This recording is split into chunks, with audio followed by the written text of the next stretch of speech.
Hello, hello. We'll be officially starting the program in about 15 minutes. I would encourage you to come forward because the lighting is much better up front here. And secondly, some of the things that are projected on the slide uh, will be easier to read. So if the closer you are to the screen. Uh, we also have had some issue with blinking lights, and we've done a low budget fix on that partly. So in the back rows, you may be affected by that. So there are folks that do not have a tolerance to the flickering light. So if any of you have that issue, please come forward.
Although I'm still practicing.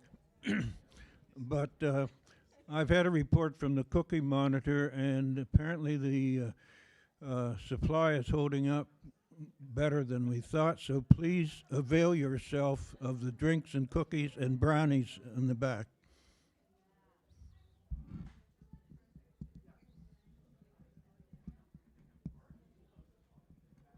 Figure out how to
Good evening again. I've, it's 7 o'clock, and I think we're ready to start. Welcome and good evening. This is the Bill Long Foundation 2026 annual meeting. I am Del Mason, a Kendal resident and also a Bill Long member. I paid my dues, I think. If they come with a crook and drag me off, you'll know I didn't.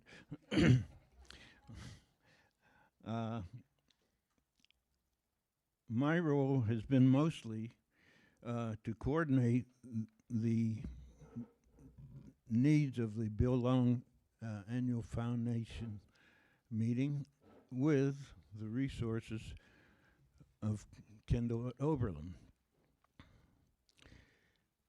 For those who are new to Oberlin, if there are people here in that category, the Bill Long Foundation, established in 1989, is a community foundation that gives grants to support projects and activities that address basic human needs in the Oberlin community. The Bill Long annual meeting is the place and time where the foundation members interact with organizations seeking financial support to consider those requests for the coming year. Members of the board of directors, or board of trustees, I should say, are seated at the table to my right.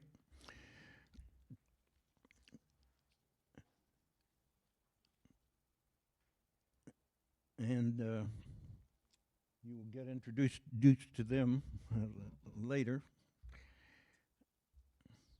We can do it now. No, let's do it.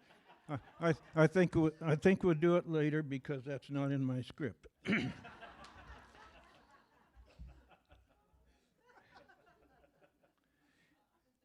Along with that, before we proceed, I have several items to present to you. First, please silence your phones or any other electronic devices that may make noise during the program. Second, whenever audience input is called for, please wait for a portable microphone to be brought to you. And when you speak into the microphone, be certain to keep that mic close to your mouth.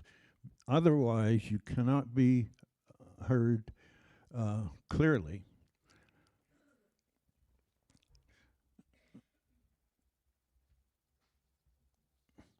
A third comment, again, there are a lot of cookies there and drinks. I think I'm tasked with having to eat most of those that are left, so please help yourself. Next, there's a sign-in table, which I think everybody has been exposed to by now, to initiate or to renew membership, but also note that persons who are not current members may become members and participate fully tonight, including the votes, and with a small donation of $10 for the year to the Bill Long Foundation. There's also a table outside in the between the restrooms and the library that is intended for organizations that are asking for grants to display literature but I'm not sure if we have anybody there at now. During the course of the meeting, please, if you can, when there may be a break, check that area and visit if there are folks there. Finally, a few acknowledgments. First, I want to thank Kendal at Oberlin for again sharing this space and the services of Kendal for the Bill Long annual meeting. More specifically, I want to give special thanks that is due to dining services for providing you guests cookies and beverages. Secondly, to facility services for setting up the auditorium for this meeting. And especially to our audio visual team at Kendal for their indispensable AV support, particularly Bruce Richards, Tom Morgan, and Joyce Benjamin. Finally, thanks to our ushers, Emma Mason and Tom Klosterman, for their assistance, for actually volunteering their assistance with us tonight. Now on to the business of the annual meeting. To do that, let me introduce President of the Bill Long Foundation, Brandon County. Brandon, it's yours.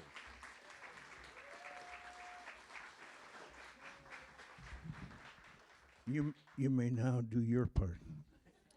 Okay. Thank you, Dell. Can we get an introduction of the board? Just kind of go down the table. Maybe pass the microphone.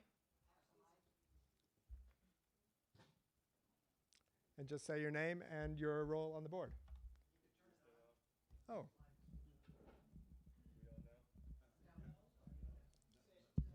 That's on.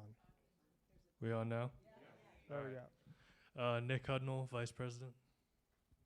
Julia Robinson, Causes Chair. Sandra Miller, Treasurer. Jill Sawyer, Nominations Committee.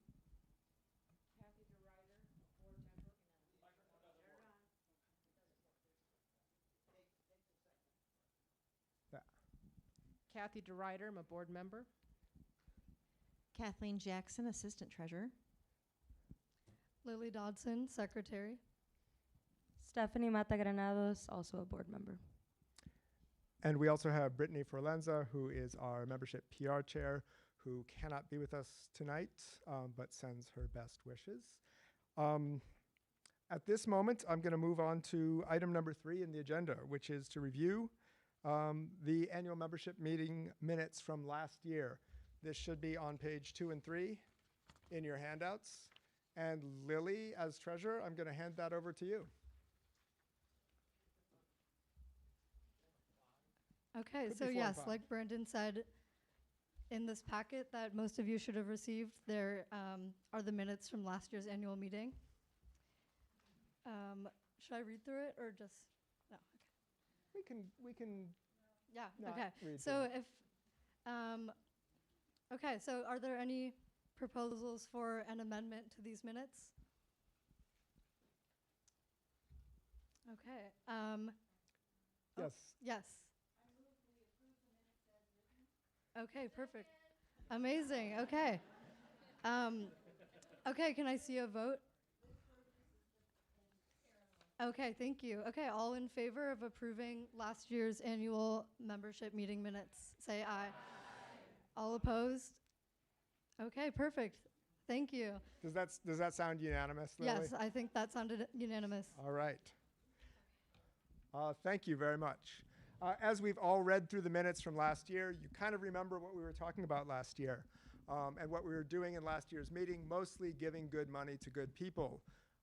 But a big project we had going on last year was to reaffirm and reinforce the relationship between the Bill Long Foundation, this is on wheels, between the Bill Long Foundation and the Oberlin Students Cooperative Association. And I am proud to say that that's been working, I hope well, that we've had OSCA board member or OSCA observers coming to the Bill Long Foundation board meetings. We've had some very productive conversations between how these two related organizations can continue to help each other, both going back, looking to the future, but also going back to a deep, deep past that really kind of dates back to the start of Bill Long himself, Bill Long the person's activism and activity in Oberlin, and the start of OSCA as an organization, and the roots of what has now become the Bill Long Foundation. So I see there are some perhaps OSCA members in the room. Thank you for coming.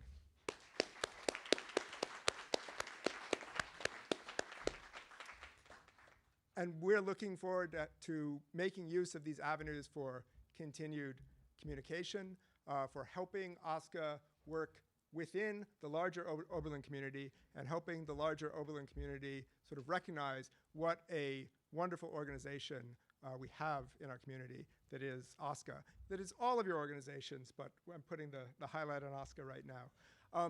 So that was moving from sort of last year's meeting into the coming year, into this current year. And in this current year, we've done well. We've worked with OSCA. We've managed and stewarded our finances.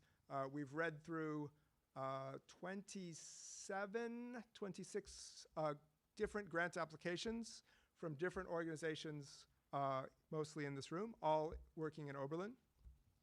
And we've also reinvented and reinvigorated the Mini Grants Committee. We've worked to make the Bill Long Foundation more visible in places like the Art in the Square that's run by Fava and through Kathleen, that other arts organizations such as the Oberlin Arts and Culture Walk that is coming on board as well, and trying to make Bill Long Foundation visible, accessible, knowable to the wider community, because we're all doing good work. We all want to sort of let people know that we're here to help the greater Oberlin community make connections with sort of this membership and the organizations that we all support. So that is kind of the crux of my comments in the President's report. Thank you all for coming. We've done a lot of work to evaluate grant applications, evaluate community needs, evaluate the resources that we have on hand, try to make connections between different organizations as well. That some of this, the work in these annual meetings is not just the Board of Trustees recommending certain amounts for grants, but putting different people and different organizations in communication with each other. So welcome. We've got a long night ahead of us because we have a lot of good things to do.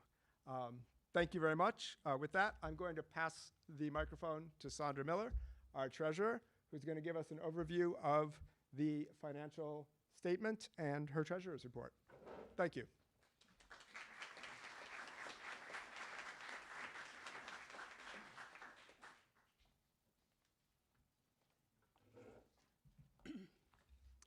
Good evening, everyone. Good evening, everyone. All right, all right. Okay, so my name is Sandra Miller, as you know. I'm the treasurer of this wonderful organization. And I just wanted to say, I want to first say thank you, and I'm going to say thank you again. But during this period marked by market fluctuations, some uncertainties, the Bill Long Foundation has demonstrated resilience. Despite the challenges, our investment portfolio has managed to remain stable and reflecting prudent financial stewardship. The true strength of our organization lies in our members. Through steadfast commitment and generosity, our membership has shown remarkable resolve.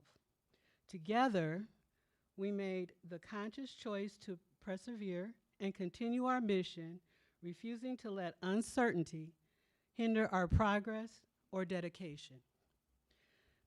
As a result, our collective efforts and unwavering spirit, we are now able to provide grants that will assist the people of Oberlin. This achievement symbolizes our ongoing commitment to community support and service. So moving on, and again, I thank you because I think it's just been a wonderful year. Okay, so going over our the treasurer's report, understand that this is from for all of 2025, from January to December. Okay, so our total revenues totaled $74,251, which included $40,667 in donations, $10,032 in capital gains, $22,447 in dividends, and interest of $305, and in-kind donations of $700.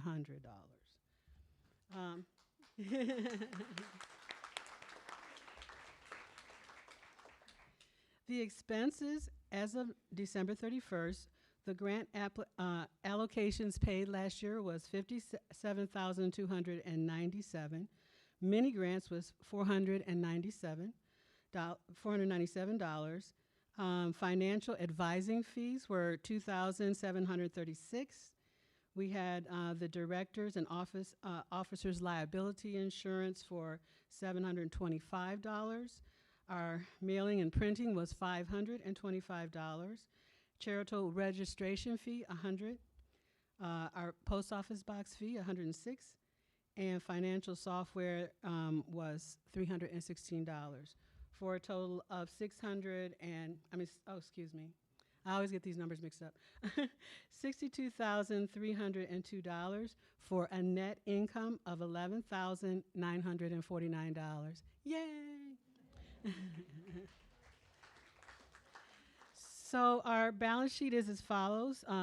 In our Northwest checking account, as of December, we had $27,262. Give yourself a hand.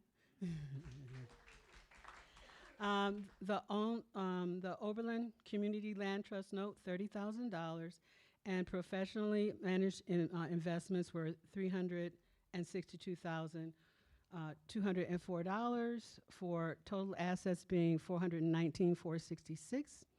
We had $390 in liabilities, and our net assets, we had unrestricted net assets of $261,070, and permanently restricted assets were $158,006. $1,006. Thank you. I appreciate you. Okay, so that's my report. Anybody have any comments? Yes.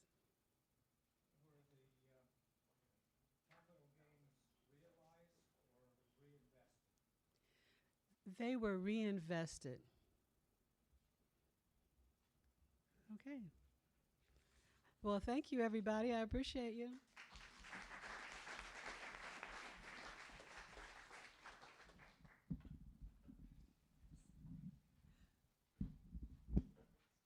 Is this on? We need a motion to approve the financial report.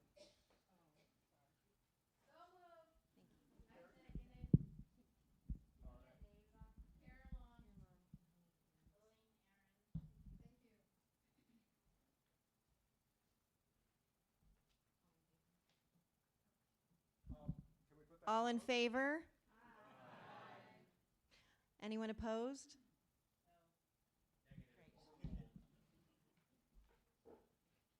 Thank you for approving the treasurer's report.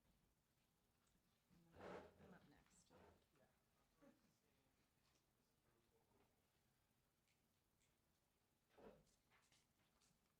I'm just up next on the agenda, so I thought I'd jump in. I'm the one at the meeting that's like, what do we have next? Let's go. So good evening, everyone. If you don't know me, my name is Kathleen Jackson. I have been on the board for 3 years now, and I'm also the executive director at FAVA. I'm happy to share a quick update on what the membership and PR committee has been working on over the past few months and really the past year. One of our main goals has been to stay more connected with all of you and with the broader community. To that end, we've been working on maintaining more regular social media posts so folks can see what's happening with the Bill Long Foundation in real time. That has included event updates, grant information, mission-based content, and more. We've also been putting together a quarterly-ish newsletter to share updates, highlight the organizations we support, and keep our membership informed and engaged. We've also promoted BLF events through Cable Co-op's community channel and expanded our flyer distribution into OSCA. In January, we had the pleasure of hosting the Bill Long Birthday Bash at the Oberlin Depot, which was a wonderful way to celebrate Bill Long's legacy while bringing people together. It was a really joyful event, and we're excited to continue building on that energy with future gatherings. Behind the scenes, we've also made an important systems upgrade. We've moved our membership database over to GiveButter, which is a free software program that allows us to keep track of member information. It helps us keep cleaner, more organized records, and it'll make it easier for us to communicate with members, track engagement, and streamline giving. All of this work is really about strengthening our connection with all of you, our members, and making sure the foundation continues to grow in a thoughtful and sustainable way. Thank you for being part of that.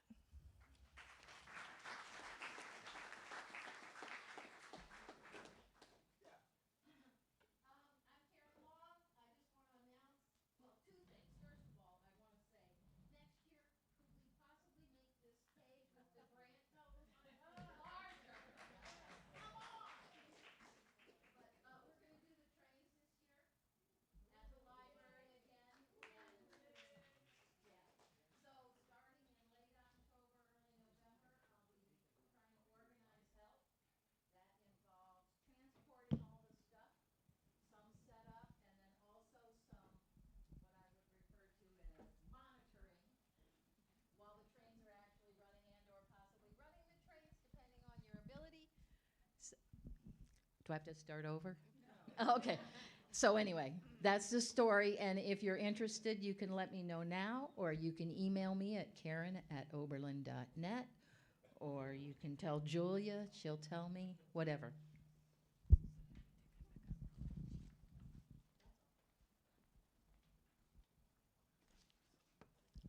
Thank you. This is going to move around.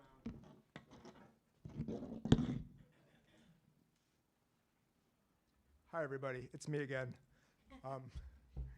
I'm here as the interim chair of the mini grants, the newly renamed mini grants committee that had been our tools and training program, was renamed last year or 2 years ago to mini grants to reflect, both to give a better sense of what we're actually doing, giving small grants out, and to invite grant applications and grant applicants who are thinking sometimes more broadly, sometimes more inventively about what is a tool and what is training.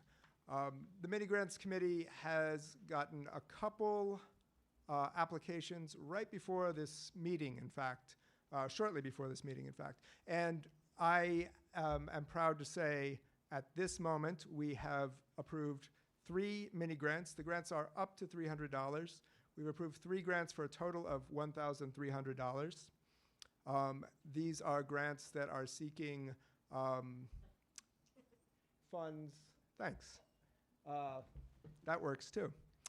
Seeking funds to buy photography equipment, to buy power tools, and to help pay for adult education tuition through Lorain County JVS. So these are good. I'm looking forward to seeing how these grants turn out. I'm looking forward to the connections with new people that we're making through the Mini Grants Committee. And that's great success number one in my interim tenure here as the chair of the Mini Grants Committee. Great success number two is we are welcoming a new member to the Mini Grants Committee, Marcus Hill.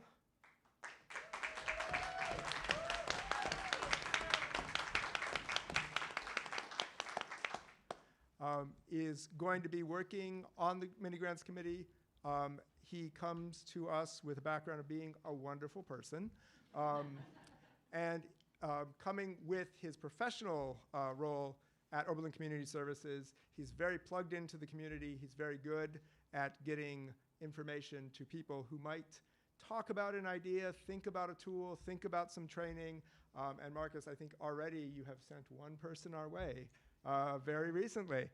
So thank you very much. And I think this is the point of the Mini Grants Committee, is that we need to be sort of flexible, we need to be nimble, and we need to be in sort of different places at different times. The big grants, the annual meetings, these all follow sort of a calendar. The Mini Grants Committee is really kind of conversations on the street, talking to someone at, at a dinner, meeting people in other meetings like this, and getting to know sort of the needs, the aspirations, the imaginations of members of our community, and help other people make Oberlin sort of the Oberlin that they want it to be, and the Oberlin that we all want it to be. So thank you, Marcus. Thank you, everybody. And that's the Mini Grants report. I'm going to pass it to Jill as the nominating committee chair to run a part of the meeting that's a lot longer this year than the past couple of years. Do we need to approve the mini grants report? No. Okay. Just won't. Yeah. To clarify, there was a math error. The mini grants are up to $500, so that's how we got $1,300 to our $500. Yes. Sorry about that. Thank you so much, Brandon. And I am Jill Sawyer, and hold on to your chairs because we have a lot of exciting news and a little sad news to be saying goodbye to some board members. So first we're covering the outgoing Board of Trustees members. I will read this. You also have it up here. First is Liliana Dodson. Lily, would you, waving there at the table. They have served as secretary for this 2025-26 grant cycle outside of BLF. She studies comparative American studies and environmental studies with an academic focus on food and agriculture and Jewish farming. Liliana works for the Oberlin College Green Edge Fund and the Resource Conservation Team, and they are a member of the Oberlin Student Cooperative Association. She spends her free time hanging out with her foster cats, cooking, and trying to learn how to play random musical instruments. Okay. Thank you so much. Then Stephanie Mata Granados is a fourth-year comparative American studies major with minors in religion and gender, sexuality, and feminist studies. During their time at Oberlin College, Stephanie was a Bonner Scholar, worked at Oberlin Community Services, was a staffer at the Sexual Information Center, edited for the Grape magazine, and served as the BLF secretary for 2 years. Committed to serving their communities, after graduating, Stephanie will work with AmeriCorps' City Year, supporting students thrive inside and outside the classroom. Stephanie is eternally grateful for the Bill Long Foundation, its members, and the entire Oberlin community. I forgot to point out Stephanie. Thank you so much. And I just want to say a note that I think I speak for all of us when I say that we will miss you dearly. You both have contributed immensely and made this a better organization. So thank you so much.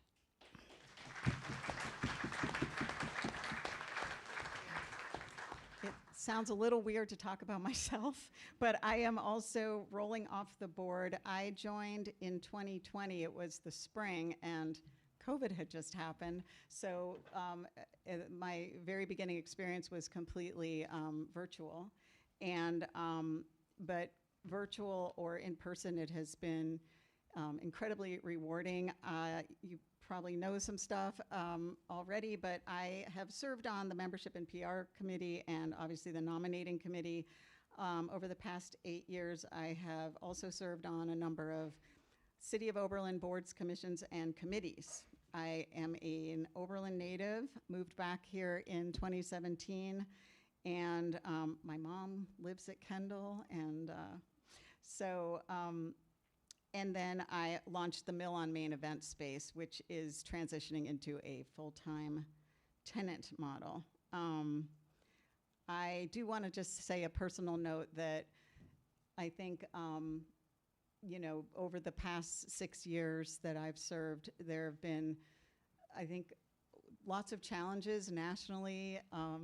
There have been ups and downs, and I can say full-heartedly that being on Bill Long Foundation has been a true highlight of, I think I would say, my entire life. It has been extremely rewarding, and I thank you. Are you sure?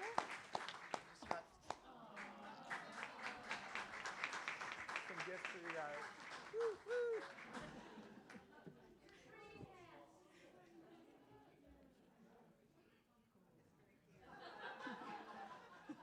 Thank you. Thank you. Oh my gosh.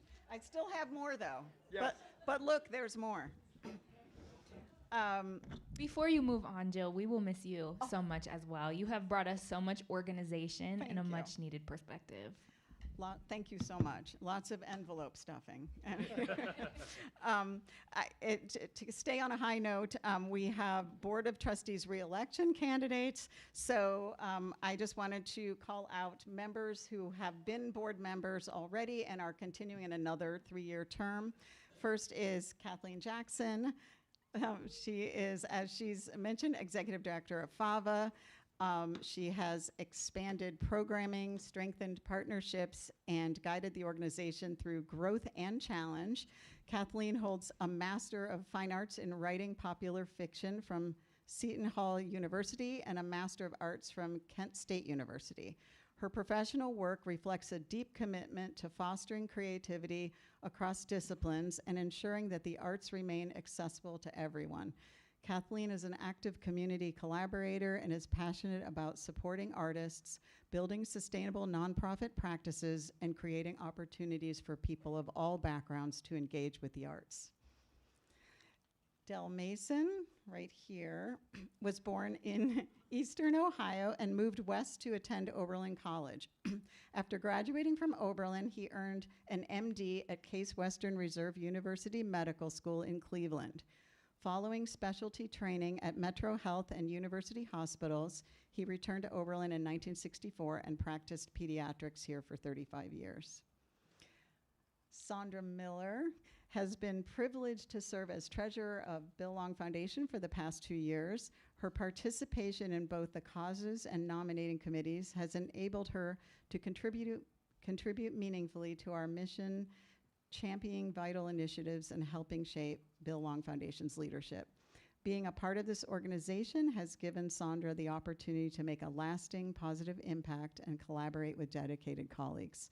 She is genuinely proud of her commitment and service to Bill Long Foundation, and more recently, deeply honored to have been elected as an official of the Oberlin City Council. This role has further strengthened her commitment to public service and deepened her dedication to the residents of Oberlin. Thank you to all the returning candidates.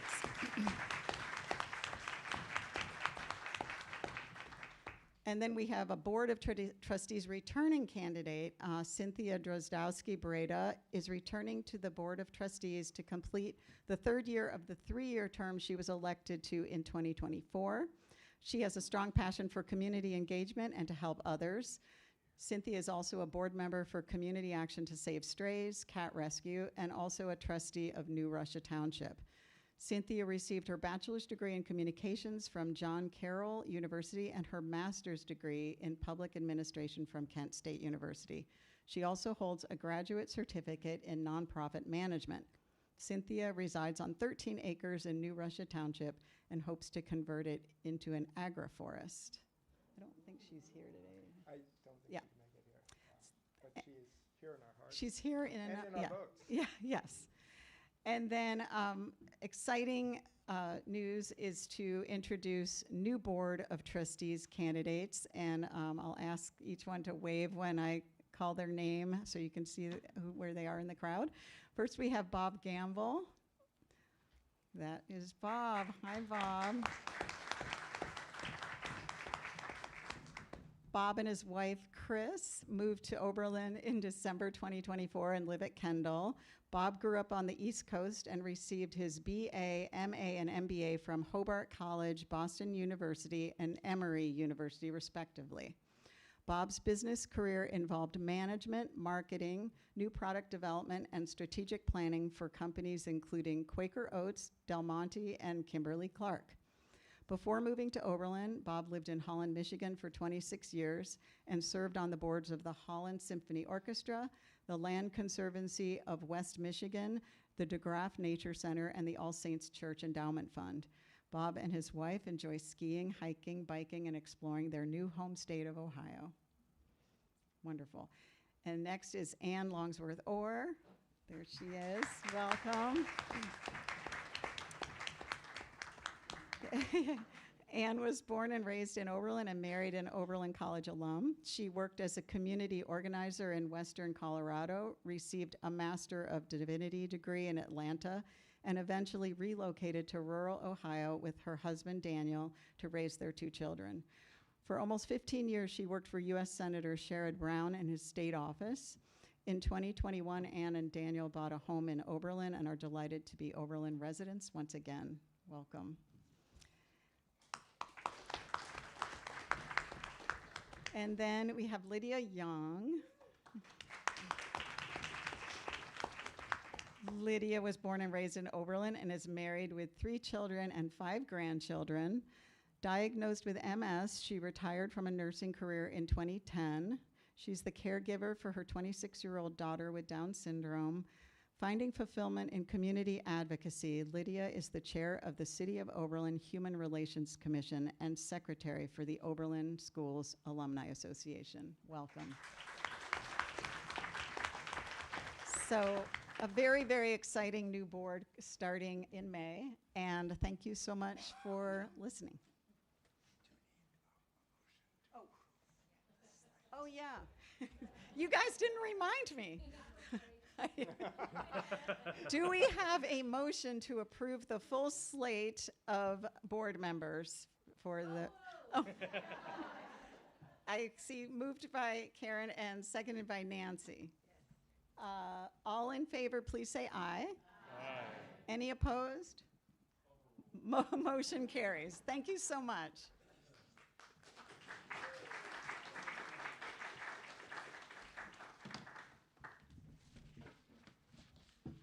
Now is the second best part of the event. You'll see on your programs, it is time for a break. So we're going to take about 10 minutes to stretch, to eat cookies, to drink lemonade, to go outside and see what's coming out of the sky right now. And when we come back, all of our 26 grant applicants will have 120 seconds each. Can we put it up, the order? Yeah, John, can you put the spreadsheet up so that the people going first will know who's going first? So we're going to be starting with the chalk walk. C for chalk walk. Each grant applicant will have 120 seconds. Nick's going to keep the time. Julia's going to enforce it. We can talk about that in 10 minutes. And then we'll have a couple questions for, after each presentation. Enjoy your cookies.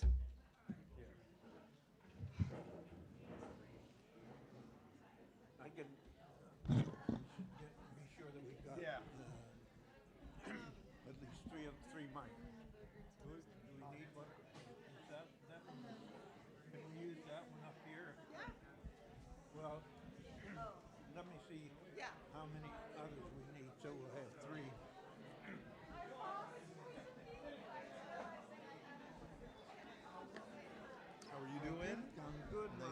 meet you formally. Yes, pleasure. Yeah. Thanks for having me. Well, Looks like people are good. making progress. Good. You're not gonna have to take them all home. They didn't know I was here courtesy of the TV. I'm really the Cookie Monster. I haven't. You gotta have one. Yeah.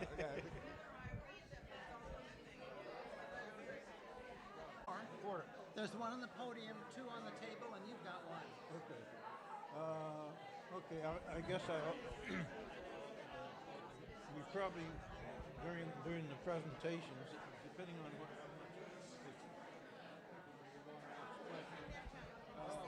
I'll give this one to my wife, and she, yeah. Okay, good. This, yeah. So I mean, probably we need to take one from the table. So we've got two. That's right. So let's see. And why don't we? It takes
course.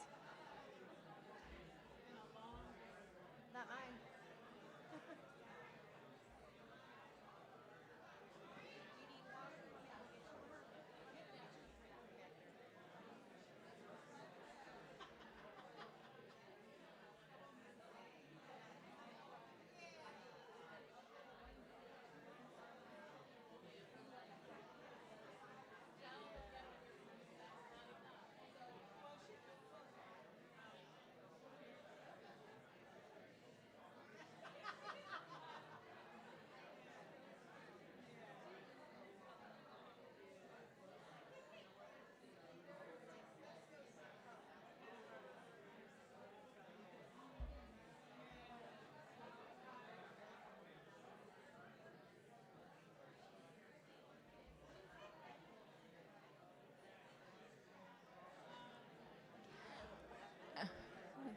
All right, everyone. It's been about 10 minutes. If we could all start making our way back to our seats.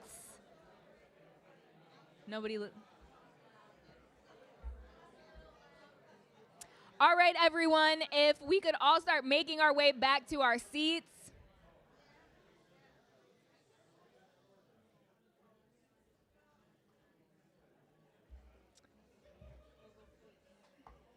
Thank you, thank you, thank you all.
All right, everybody, moving on to the meat and potatoes of the evening. We're going to get started hearing from all of this year's applicants, starting with the chalk walk and second common ground. So we're just going to go alphabetically according to this list. Each applicant will get 2 minutes, 120 seconds to present. Nicholas is going to give a 15-second warning. It will sound like that. At the 2-minute mark, though it brings me no joy, I will cut you off in the interest of time, just to keep things moving. And to give everyone something to chew on while they're listening to the presentations, on the very back page of your packet is a description about the process that we as the Board of Trustees go through to come up with our recommendation. Because as you can see, we start with a request of 85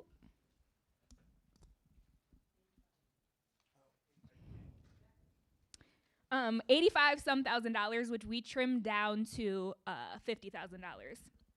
And our rationale for how we come to that target number and how we go about doing it is listed all here. It is meticulous. We debate, sometimes we even argue to come to our conclusions and to prepare this recommendation for you. So, chalk walk.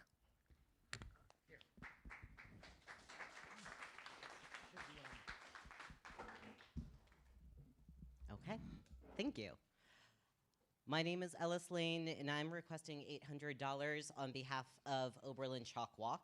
If you haven't been before, Oberlin Chalk Walk is a free, all-ages chalk drawing event for the Oberlin community and beyond, transforming our downtown into a shared public art space. For 19 years, it has brought together residents of all ages, backgrounds, and skill levels, from young children to professional artists, making creativity accessible to everyone. We provide free, high-quality chalk in addition to making the event free, removing financial barriers so anyone can participate. This is a locally centered, collaborative event that draws hundreds to over 1,000 participants. Oberlin Chalk Walk is organized by a team of nonprofits and community serving organizations in Oberlin that all fund and help shape this event. It spreads across all of downtown Oberlin, drawing visitors beyond Tappan Square and down the length of Oberlin's store and restaurant fronts, activating downtown Oberlin as a connected, walkable arts experience. This year, we're looking to help offset the increased cost of chalk by requesting $800, which is less than half of the total chalk expense. In respect that there are many great causes in Oberlin, also very deserving of funds. So your support helps us keep this event free, inclusive, and accessible, ensuring that creativity remains something everyone in Oberlin can take part in. And we very much appreciate your consideration.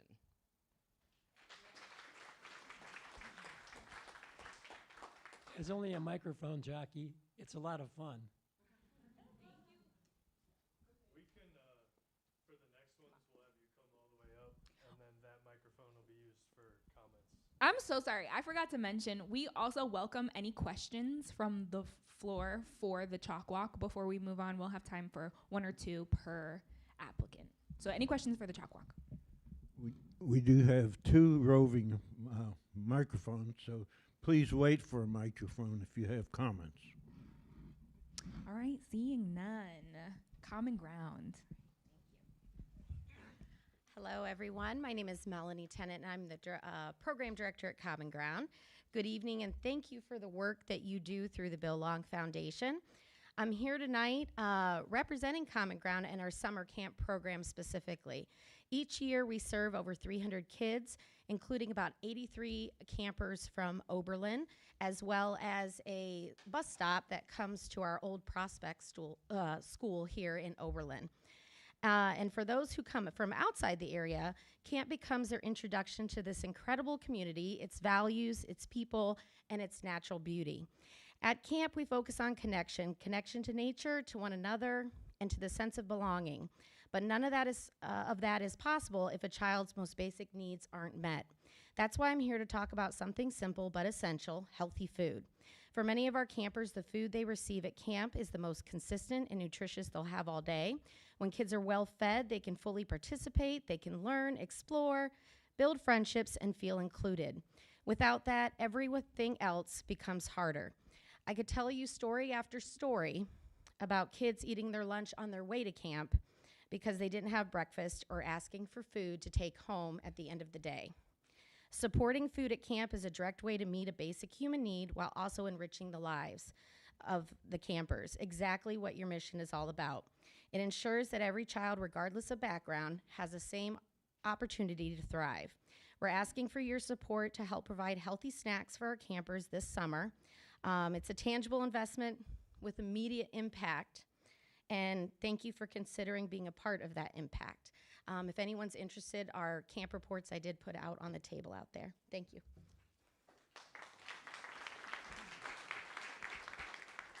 Are there any questions for the common ground? All right, next we will hear from Katz and Credo on deck up next. Hi, my name is Iggy. I am a second year at Oberlin College, and I've been volunteering with CATS since September of 2024, doing cleaning and open hour shifts at our First Church location. For those of you who don't know, CATS is a 100% volunteer-run 501c3. We care for stray cats and kittens in the Oberlin School District, at our facility on Lincoln Street, at the First Church Kitten Room, and in foster homes. This year, CATS is requesting $2,500 for our CATS Cares program, which the Bill Long Foundation has funded from the beginning. In short, CATS Cares works to keep owned cats with their families. First, we believe that all owned cats in Oberlin should be sterilized, regardless of their owner's financial standing. Beyond preventing accidental pregnancies, sterilization enhances feline health and behavior, fostering happier long-term bonds between cats and their families.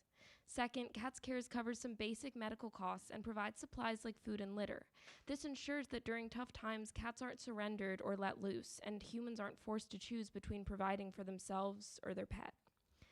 In 2025, CATS Cares helped 27 cats. To share just one story, a community member came to us to surrender a cat he had inherited from his late mother. A CATS volunteer called to learn more.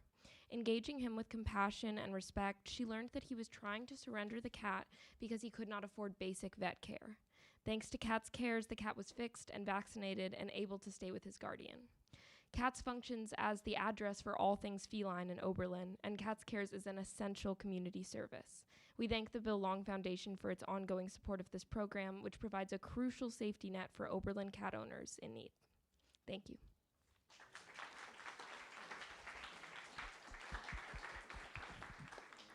Any questions for cats? All right, Credo, and after that, Fava.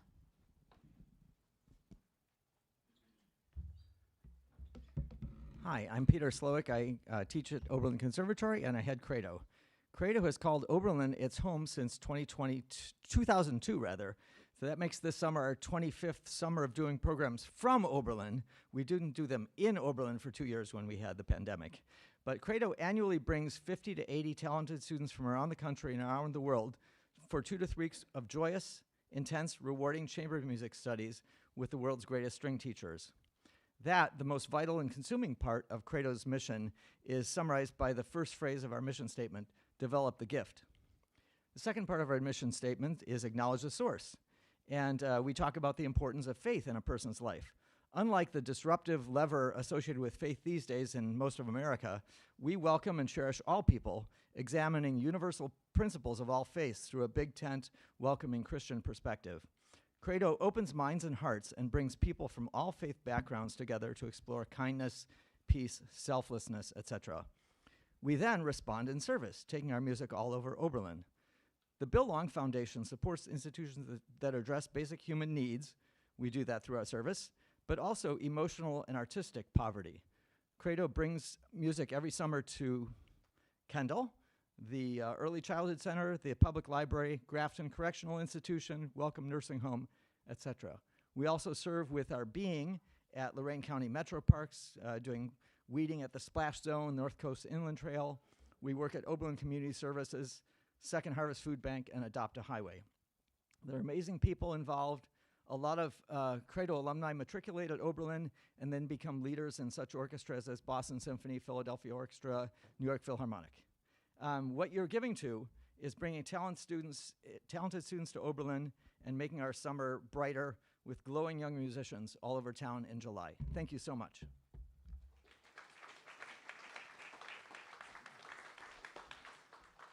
Do we have any questions for Credo?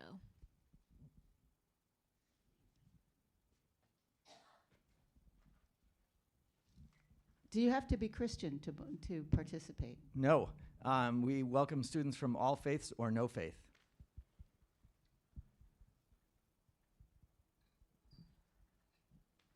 All right. Fava. And after that, Life, a dementia-friendly foundation. Oh, Fava is first. I'm sorry. I Yes. thought they We got a little twisted up there. Thank you.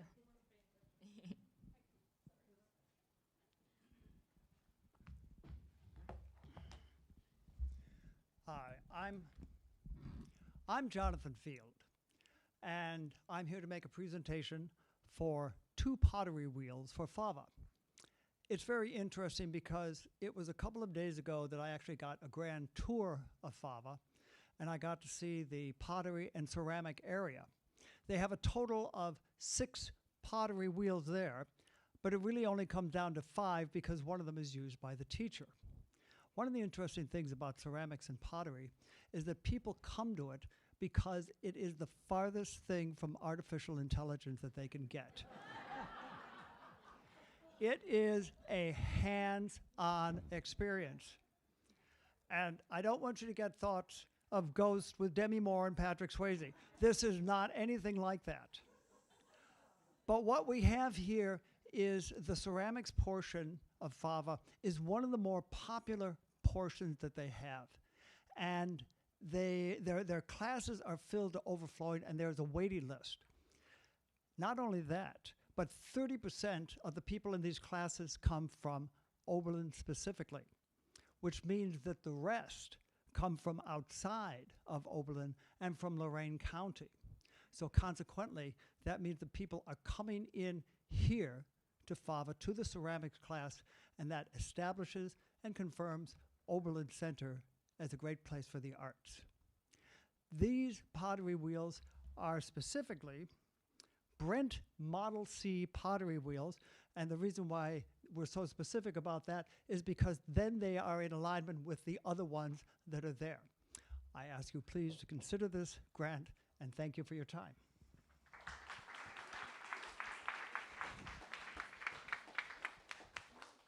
Have any questions for Fava? All right, then next we will hear from Life, a dementia-friendly foundation, and after that, the Lorain County Imagination Library. Good evening. Thank you for the opportunity to speak about Life, a dementia-friendly foundation. My name is Carol Klingler. I'm the founder and CEO, and this year marks our 10th year of providing free support to individuals living with memory loss or dementia along with their care partners. We offer weekly memory cafe programs in 7 locations, creating consistent opportunities for connection, engagement, and community support. Tonight, I'm here to request support specifically for live music programming at our Wellington Memory Cafe. While the cafe is located in Wellington, it serves a broader region. In 2025, we supported 17 Oberlin residents, and currently 6 of our participants, about a quarter of the group, are from Oberlin. This program is clearly part of their ongoing community life. Music is especially meaningful in dementia care. Even as memory language changes, music often remains. We regularly see individuals who may not engage in conversation begin to sing, tap along, or simply become more present during these sessions. It also creates connections between participants and their care partners in ways that few other approaches can. These are not just activities, they are opportunities for engagement, expression, and shared experiences that may not otherwise happen.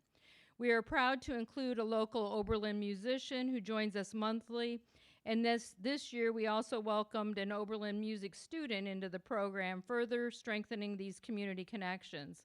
The funding we're requesting will allow us to continue this program by supporting local musicians and providing accessible material such as large printed lyric sheets so everyone can fully participate. Your support helps ensure that Oberlin residents living with dementia remain connected to the community life through shared musical experiences. Thank you for your consideration.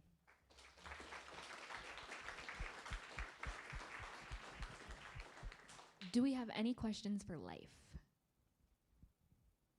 All right. So next we have the Lorain County Imagination Library, and after that, the Mad Factory. Good evening. My name is Jamie Simoneau, and I'm here to represent Lorain County Imagination Library.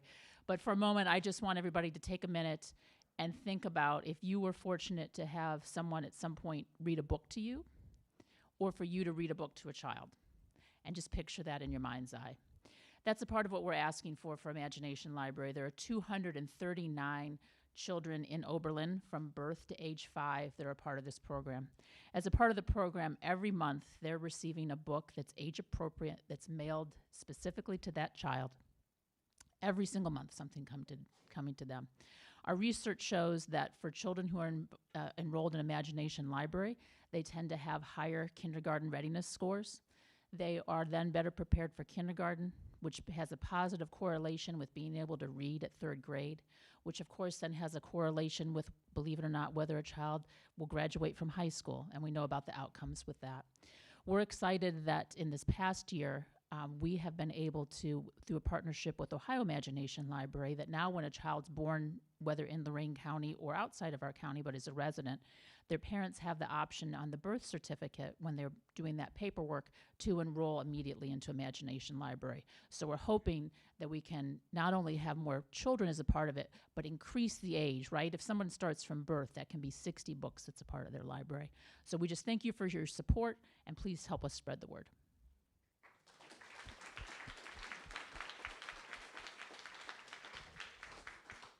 Any questions for the Imagination Library?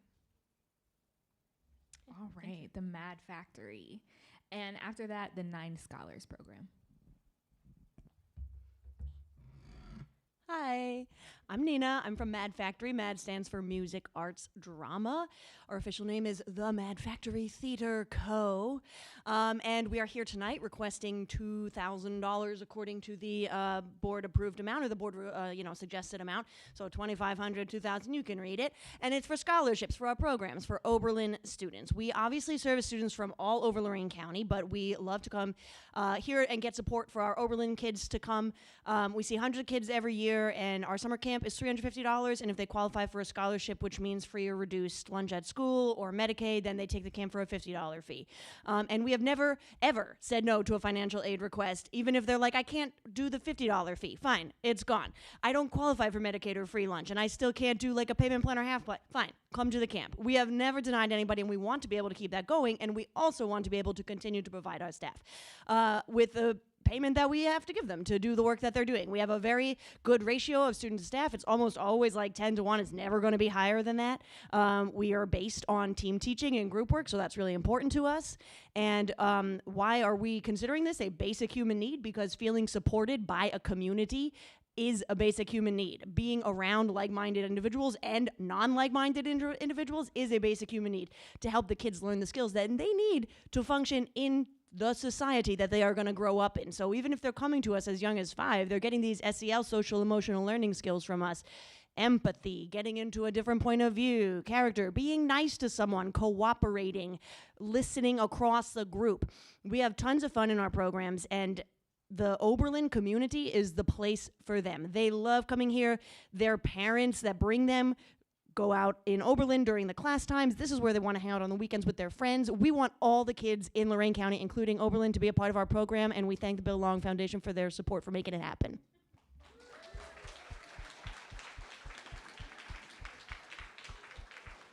Are there any questions for the Mad Factory? Music, arts, drama, the fun never stops. The counselors are wacky, the campers are tops.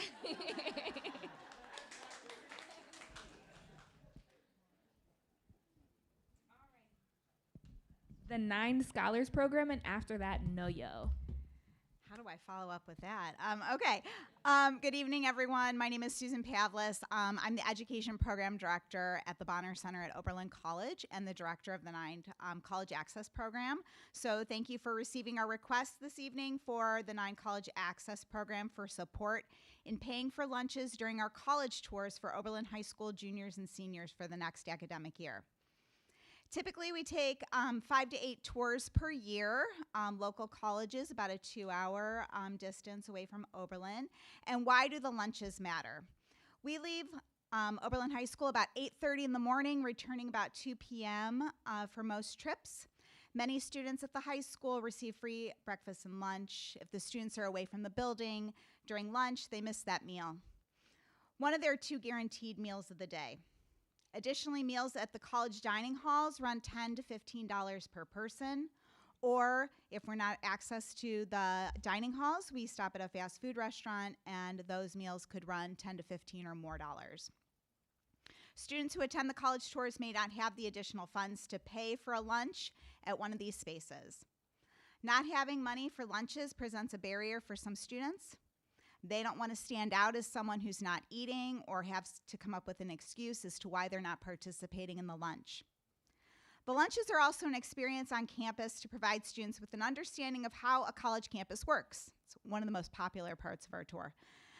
Navigating a dining hall is tough. What to eat, where to sit, where do I put my dirty dishes? Are there drinks? Is the ice cream free?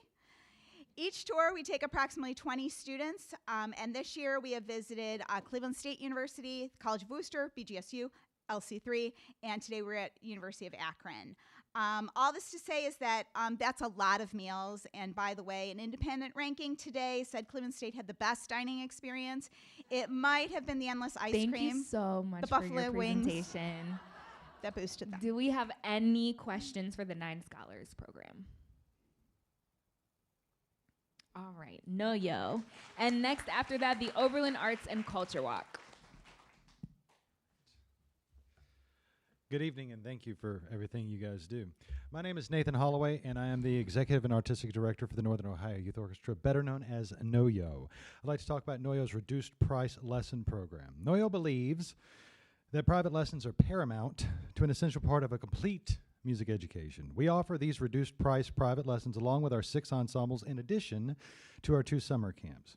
We feel that the opportunity to take part in private lessons are vital to students who have never either had that one-on-one instruction or would never have the financial means to do so.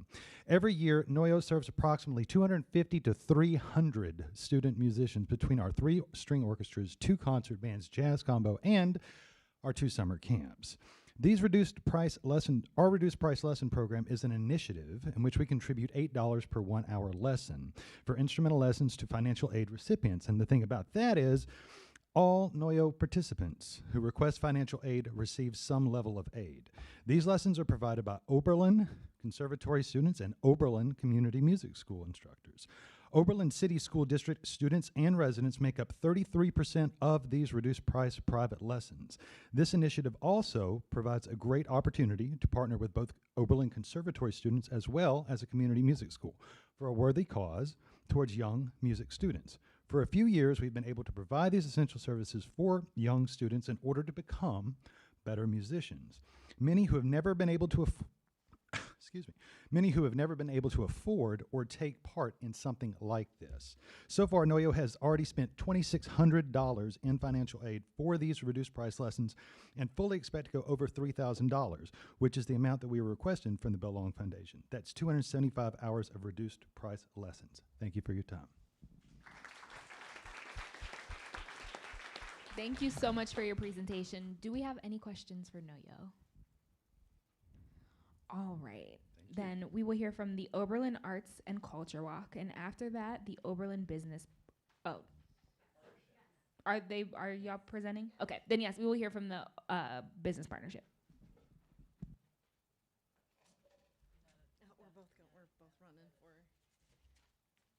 Oh, while Helene's coming up here, somebody left their umbrella at the check-in table, and you don't want to leave without it, so.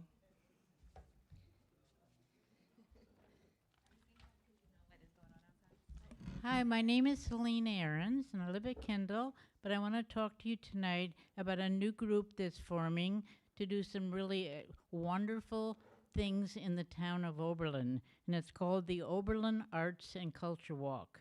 And it's a public initiative which the mission statement is to enrich and transform public spaces through inclusive, community-driven public art projects done by hopefully local artists that foster cultural expression, social connection, and local pride.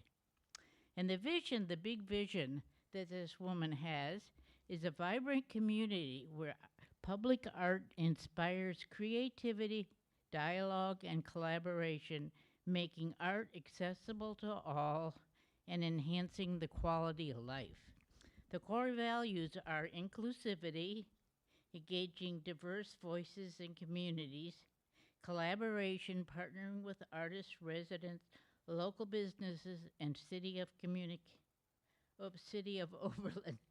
We have also received support from the Rotary and the Oberlin Business Partners and the Allen Museum. And another core value is sustainability, to promote environmentally responsible practices in art creation and installation.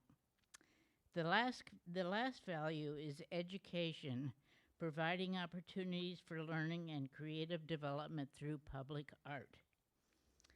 They've already completed a couple of murals, and what I want is this will also support the local businesses in Oberlin. The idea is to help bring people into Oberlin and see it as a destination for art, but also to support the local community, especially in the summer when the students are gone. And that's it.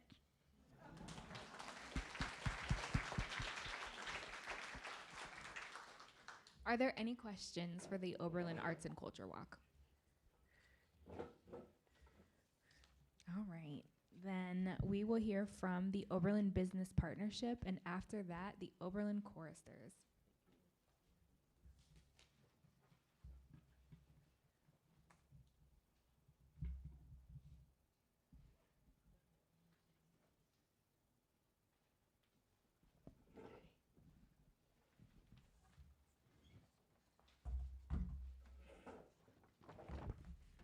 Stuff. Okay. Hello.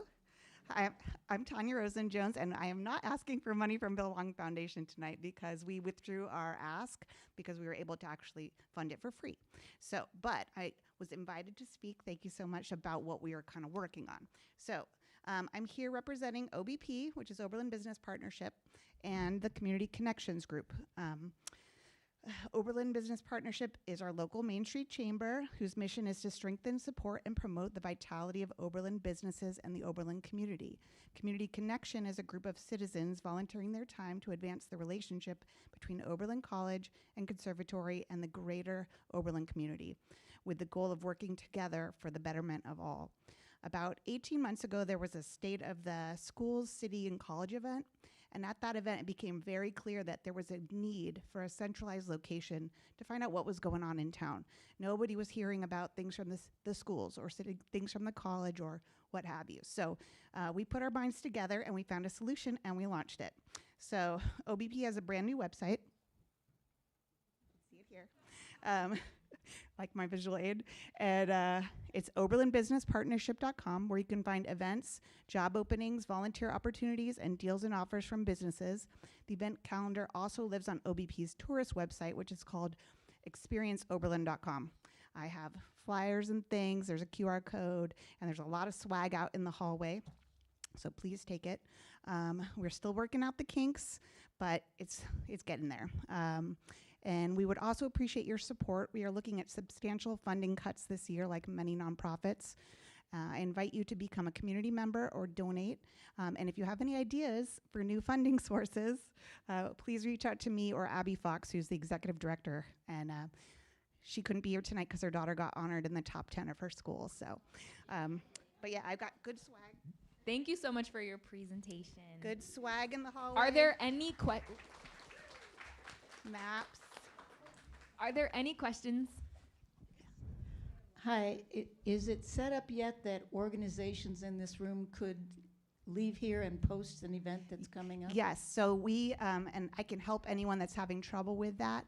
So yes, so you can either contact OBP to post an event, or ideally it's set up so that your organization can log in. Like Bill Long Foundation has a thing. They didn't post it. I posted the meeting on tonight's calendar.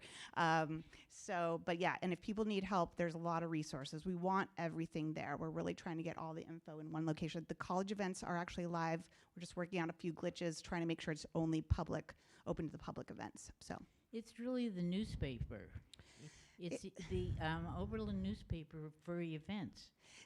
Yeah. I mean, there's definitely a lot you can find there. It's not news stories at this point, but yeah. But yeah, we were trying to be a good resource. So thank you so much.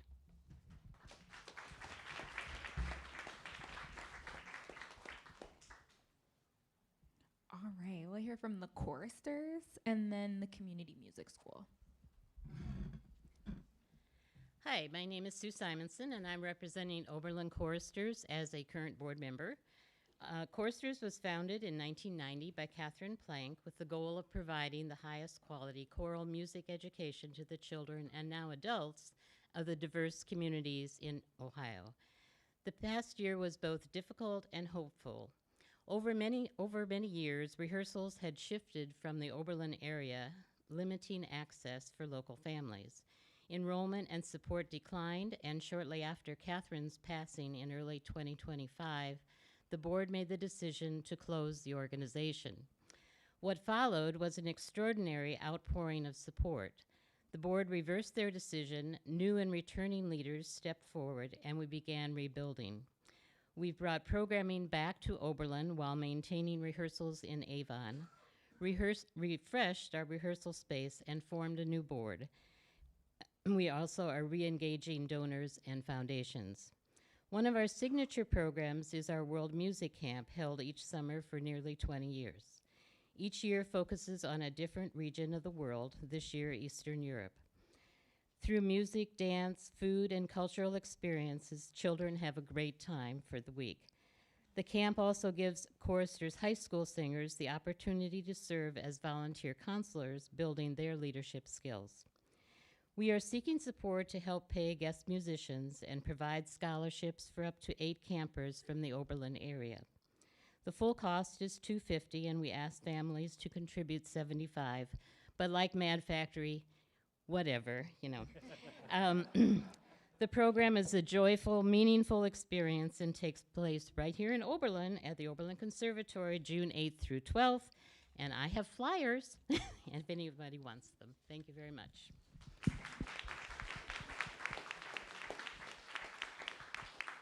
Any question for choristers?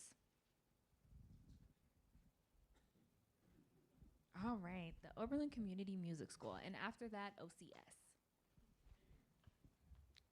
Hello, good evening. I'm Louise Zeitlin. I'm the director of the Oberlin Community Music School. Before I launch into my pitch, I'd just like to say thank you to the Bill Long Foundation for really not just the support that you guys have given us for the Community Music School, but really the understanding, the support that you give to the arts in Oberlin and in general. So.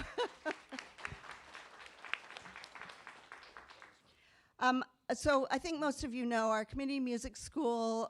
We have between 250 and 300 students, ages from, we have a 0 to 3 class all the way up through senior citizens. And we give private lessons, group classes, chamber music, various different formations of learning music. I'm coming to you tonight, or to the board, because we have 2 summer camps. One is our Stradivarius Strings Chamber Music Camp, which is for string players ages 8 to 18, and also our Suzuki Beginners Piano Camp, which is for ages 4 to 10. And what I'd like to say about studying music and about our camps is that you probably know that many studies have been done about how music and the arts can boost mathematical scores, reading, linguistics, all that sort of thing. But to me, maybe as important or more important is the social emotional support that learning music gives. We give of our souls, we become learn to become empathetic, cooperative people. And I think our camps, because we work in small groups individually, it builds and fosters that social emotional learning. I know for me, as a teenager, I did not like my schools. Music was my home. It was my home place. I found people who thought like me, and it really changed who I was as a person. Thank so you thank so you. much for your Thank you. All right. Do we have any questions for the Community Music School? All right, OCS. And after that, OCSI. Good evening, I'm Jason Hawk from OCS, and I see a lot of supporters here tonight, which is absolutely terrific, because I know that so many of you are already familiar with our food pantry, which makes sure that we get lots of food to hundreds of families every single week and ensure that they have enough to put on the table. I know that a lot of you in here also know about our emergency assistance program, which ensures that we can stop evictions and make sure that people can stay safely in their homes with the lights on, with the heat on. And I know that a lot of you also know that we do a lot of resilience programming, which is things like clothing for people who need it, or gardening workshops, internships for at-risk youth, all kinds of great things that help families become stronger against the hardships this world throws at them.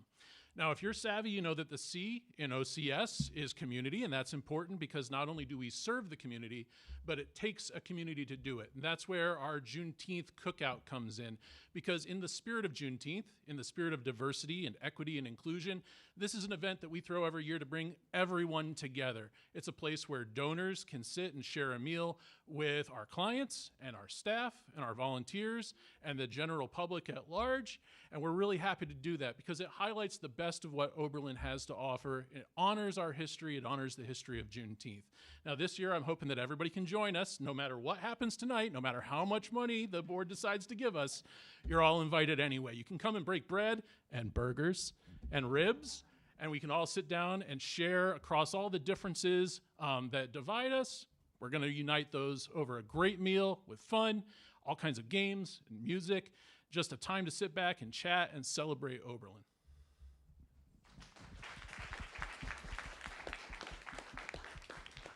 Any questions? Looks like we have one back there. Can you confirm the date of the picnic, please?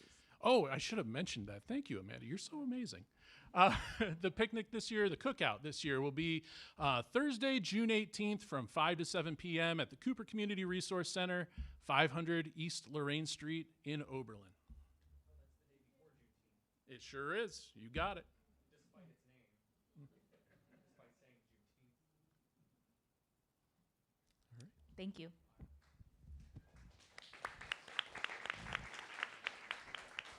All right, Oberlin Community Supporting Immigrants, and after that, we will hear from the Heritage Center. Well, hi, I'm Sarah Johnson, and I'm here as a board member for Oberlin Community Supporting Immigrants. OCSI is a 501c3 nonprofit that helps immigrants in Oberlin and Lorain County. We began 5 years ago as a group of concerned community members. Now we work with local immigrants to provide access to healthcare, language lessons, legal services, and more. We also offer community education sessions such as Know Your Rights presentations. 2/3 of any grant funds we receive tonight will support our emergency fund. This fund supports people in Lorain County with problems that they're facing specifically due to their status as immigrants. So these needs have increased tremendously as the current administration continues to raise the fees for various visas that folks are applying for. To give a real life example, a local family came to us 2 years ago requesting support to help them renew their visas. At that time, they were looking at a $3,000 bill, more or less. We were able to help them with the thanks of Bill Long Foundation funding. That same family is now looking to renew their visas again, but the costs have gone up to over $7,000. We want to help assist them, but we need your help to help them. So if you feel so moved, you can also donate directly and designate your gift to go to the emergency fund, and your gift will help our neighbors stay here. 1/3 of grant funding will also go to general operating support. We've seen a huge increased demand for Know Your Rights training, as well as an uptick in just general requests for people looking for advice on how to protect their neighbors. So we used to do about 6 educational sessions a year. That was our goal. Last month, we did about 10. So thank you, Steve. Your support today will help us cover the cost of printing handouts, buying whistles, and paying for the phone bill for our immigration enforcement hotline. We also have cards out there if you want to pick those up. So let me just close by saying thank you for your years of support, truly, and thank you for continuing to make Oberlin's tradition a welcoming community for all.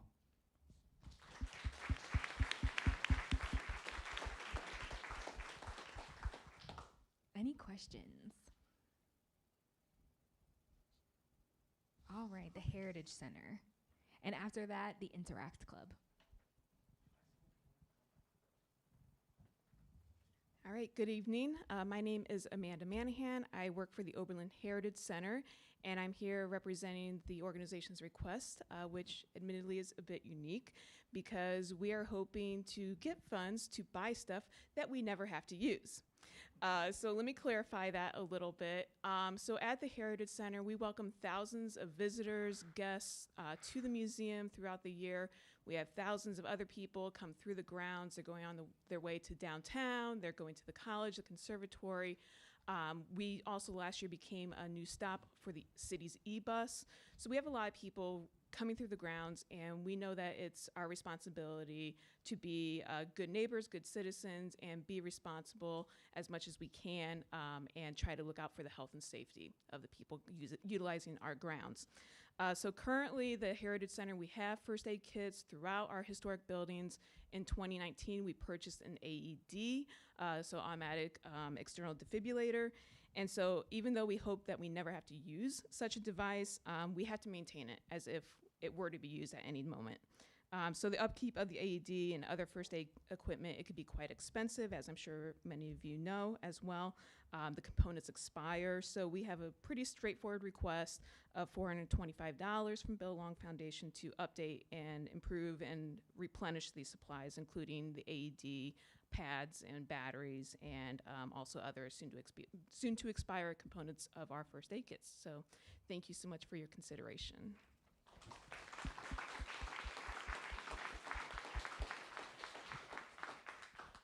Any questions? All right. The Interact Club, and after that, the weekday community meal. Hi, for those of you who don't know me, I'm Lydia Chambers. I'm a senior at Oberlin High School, and I serve as the current Interact Club president. The Oberlin Interact Club is a community service organization at OHS that partners with the Oberlin Rotary Club to support local students in need. Club members participate in two primary service initiatives during the school year, the backpack program and the elementary school tutoring. I have personally volunteered with the backpack program throughout my high school career, and this program helps me to feel not only connected to the community, but gives me a sense of accomplishment that I get helping others. For nearly 15 years, the backpack program has provided weekly food support to students in Oberlin schools. We currently serve grades pre-K through 8 who qualify for free and reduced lunch. Each Friday, backpacks filled with food are distributed directly to students, ensuring they have access to meals over the weekend. This program is especially impactful because it places food directly into the hands of children who need it most. Based on current food prices, the average cost to fill one backpack is around $5. With approximately 115 backpacks distributed each week, each weekly cost is around $575. Over a 28-week school year, the projected budget is a little over $16,000. With generous donations and grants like the Bill Long Foundation, we are able to make sure children do not go hungry on the weekends. We requested $4,000 to help supplement this budget, and we are thankful for all the help that you provide.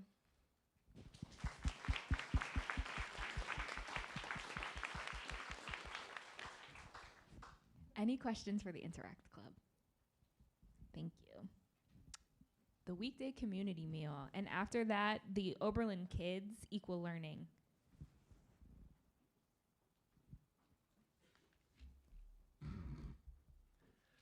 Good evening.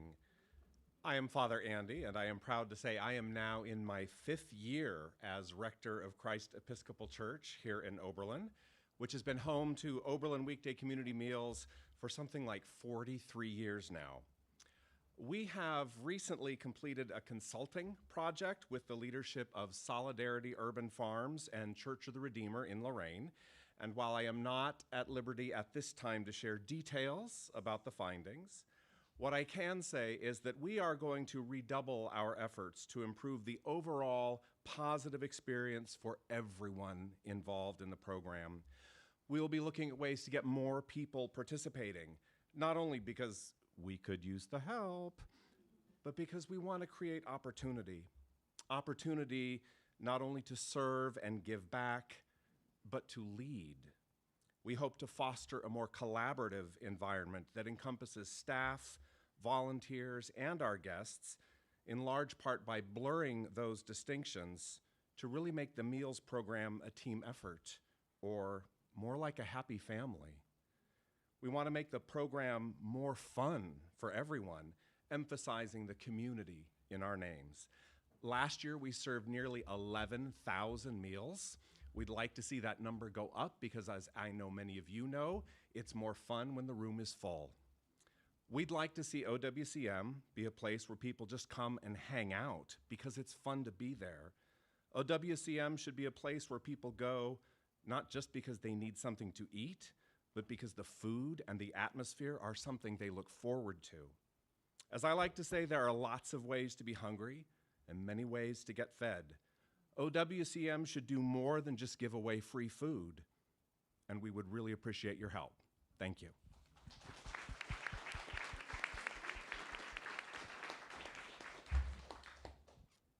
Any questions for Oberlin weekday community meals? Excellent. Okay, Oberlin Kids, and after that, our family. Good evening. I'm Jen Keithley, and I'm the director of Oberlin Kids Community Collaborative. And we are a organization of over 30 community partners who all come together to develop equitable solutions for every single child in Oberlin can enter school healthy and ready to learn. And our goals are not only to have everyone enter school ready to learn, but to have 100% of kids 0 to 5 who live in Oberlin be engaged with Oberlin kids. And kindergarten readiness is not just the academics, it's the social, emotional, it's the physical, the ensuring that the entire family's needs are met. And one of the most important, aspects of readiness is the preschool experience. And kids who start kindergarten behind remain behind for the rest of their lives. And just to give you a few statistics on how vital preschool is and daycare is, so in 2019 to 2020, 60% of kids in Oberlin had scored as demonstrating kindergarten readiness upon entering their kindergarten year. And the 22 to 23 school year, so just a year of not having access to preschool, that number dropped to 36% of kids demonstrating readiness. Now in 25 to 26, so this current school year, we're back up to 56% of kids are demonstrating readiness, but that just goes to prove that high quality access to preschool is vital, but it's also expensive. So in Ohio, it costs around $7,000 a year or $600 a month to send your child to preschool. And just this fiscal year, since July, Oberlin Kids has provided $16,300 in scholarships to children going to Kendal Early Learning Center alone. Thank you so much. Thank you.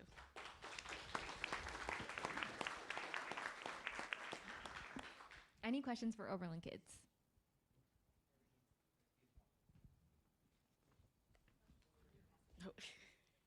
Come on up.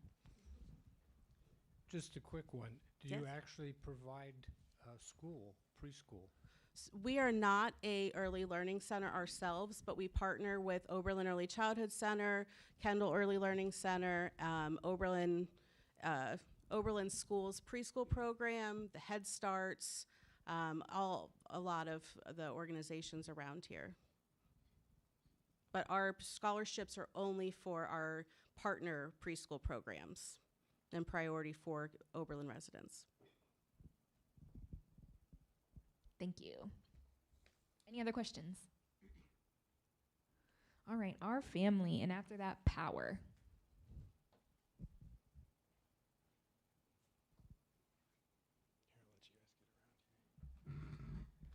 Good evening. My name is Connor Backus. I'm the AmeriCorps Vista for our family for this term, specifically at Legion Field Community Garden down on the corner of South Professor and West Hamilton. At Legion Field, we grow food to be explicitly donated to OCS. We also sell some of our produce at the farmers market on Saturdays. We are community garden, event space, general fun place to be. We have volunteers as young as 2 and as old as 92.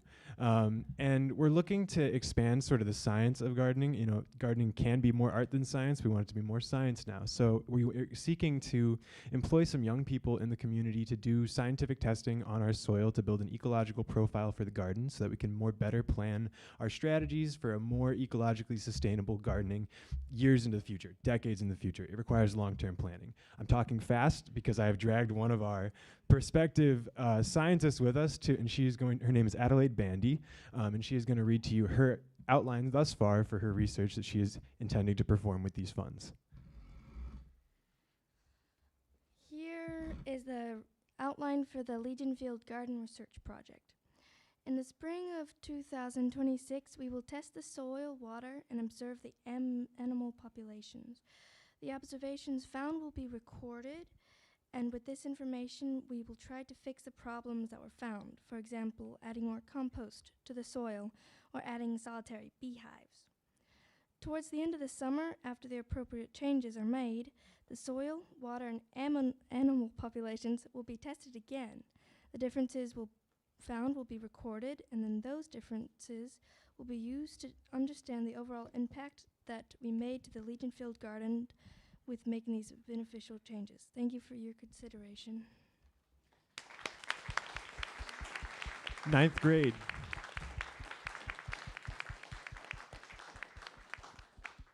Any questions for our family? All right, thank you.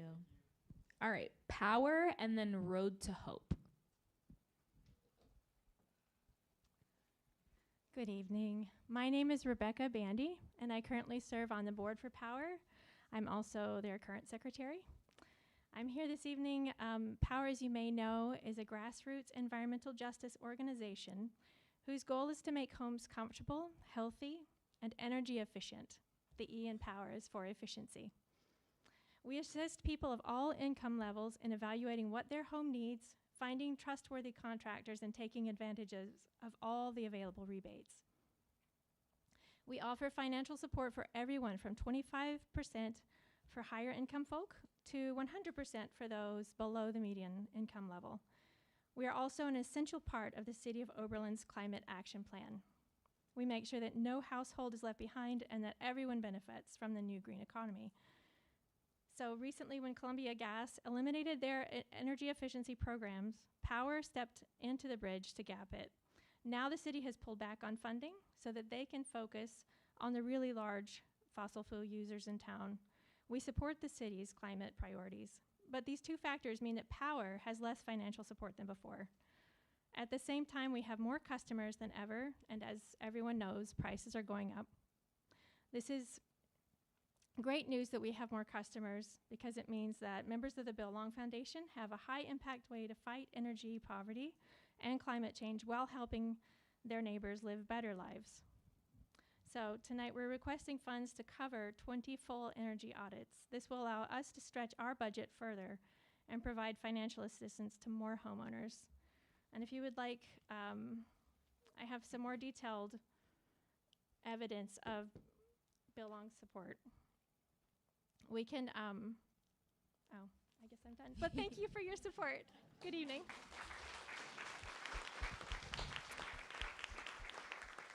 Are there any questions for Power? All right, Road to Hope. And next up, the Ruby N. Jones Community Scholarship Fund. Good evening. I'm Bethany Goers with Road to Hope. And since 2016, we are grateful for the support that the Bill Long Foundation has given to us in supporting the 625 individuals that have resided at the Margot House while taking their first steps on the journey to recovery. When people come through their doors, they carry the weight of addiction, loss, and hardship, but they also carry something just as powerful, the determination to begin again. This year, we made some major renovations to the Margot House, including updating electrical systems, repairing walls, replacing ceilings.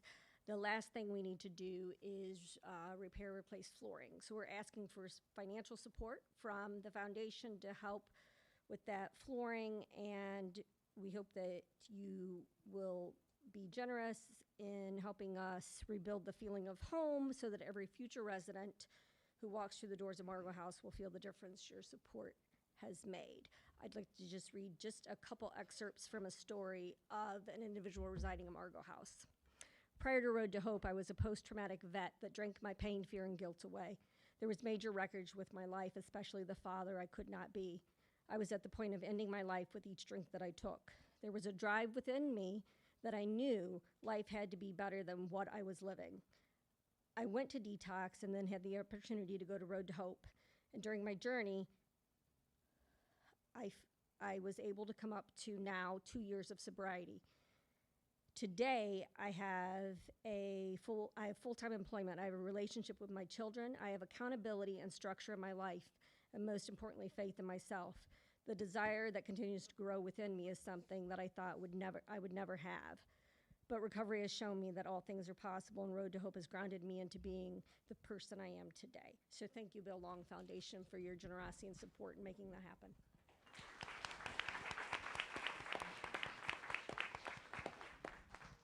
Are there any questions for the Road to Hope? All right, Ruby N. Jones, and then the United Way of Greater Lorain County.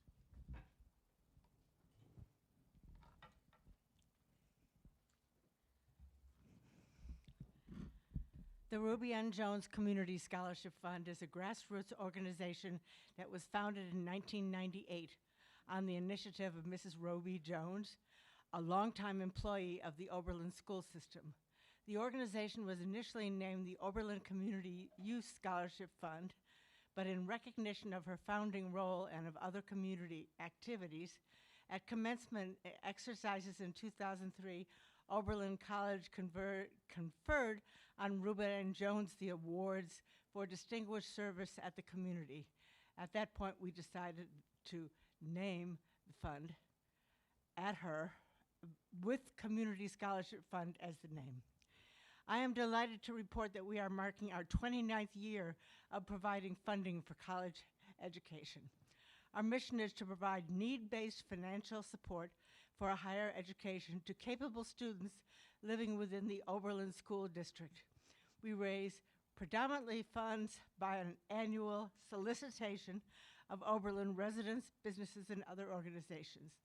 As an entirely volunteer organization, we strive to keep our operating expenses at no more than 5% of the monies we raise. We select students who have demonstrated good academic capability, strong character, and personal vision. Awards are based on demonstrated need, academic record, personal recommendations, and an in-person interview of each applicant by a board committee who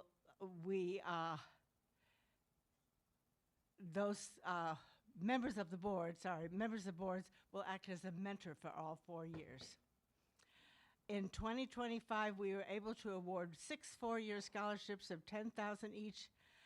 Over our 29 years, we have awarded $5,706,000. We support Thank you so much for your presentation. 18 from the students Ruby at N. 14 Jones different Scholarship Fund. institutions.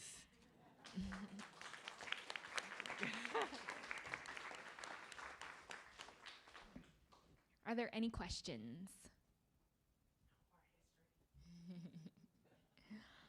All right, the United Way of Greater Lorain County, and then last but definitely not least, the Western Reserve Land Conservancy. Okay, hello. My name is Caitlin Cicero. I'm the Marketing and Engagement Director at United Way of Greater Lorain County. This year, we requested $5,000 in support for our United Community Assistance Network, so that's UCAN. UCAN provides support, emergency financial assistance to working families in Oberlin.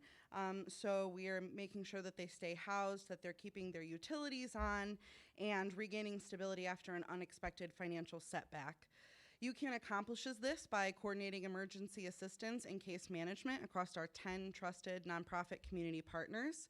Rather than those partners working in isolation, UCAN is able to strengthen our local safety net and align resources so that we can respond quickly when stability is at risk.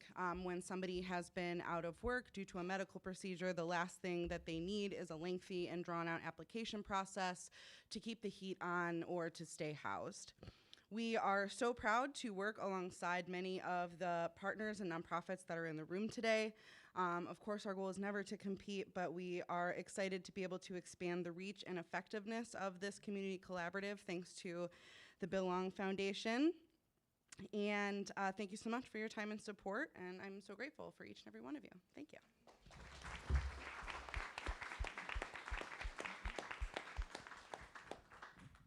Any questions for the United Way? All right. The Western Reserve Land Conservancy.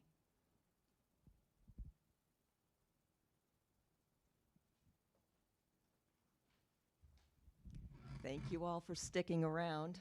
I'm Kate Palacki. I'm with the Western Reserve Land Conservancy, and we are working with the City of Oberlin on the creation of a 28-acre wooded public park. We changed the name, the Oberlin Plum Creek Headwaters Preserve, at the corner of Oberlin Road and State Route 511 in an area previously slated to become an industrial research park. In 2023, residents of Oberlin indicated through a community survey that they want more wooded parks in the city. This area is the largest wooded area that the city owns, and it is in a city location that does not have adequate public park space. The city asked the Land Conservancy for help in raising funds to make this park a reality. 18 wetlands are found on the property and covers about 1/5 of the property and scattered throughout. It is very wet in the spring and hard to traverse in the winter and fall and summer. In order to have this park open year-round, boardwalks will be needed, which raises the cost of the trails. About 2,000 feet of linear feet of tributaries to Plum Creek traverses the woods. Turkeys and deer are often seen. The area is an important stop for migratory birds. 2 rare-ish birds have been seen, red-headed woodpecker and golden-crowned kinglet. And the wetlands have healthy amphibian populations. Western Reserve Land Conservancy has reached out to Oberlin College. We have students helping on trail locations, and we secured funding from the Green Edge Fund. We plan to keep costs down and get the community involved in the process. Some other private funding has been raised, but we have a ways to go. Due to wetlands, creek crossings, and thick young woods, trail creation will not be easy. We are asking the community for help with the creation of a nice, beneficial park for residents and our wildlife. Thank you so much for your presentation. I have more info. Thank you. Any questions about that project? Yes. On the application, Kate, it says to secure a conservation easement. Can you explain what that is? I didn't think I could do that in 2 minutes. Okay. But it's basically the purchase of development rights, so it would never be developed. That's kind of phase 1, and then there's trail creation. We may be coming back at another time for the next phases of the project.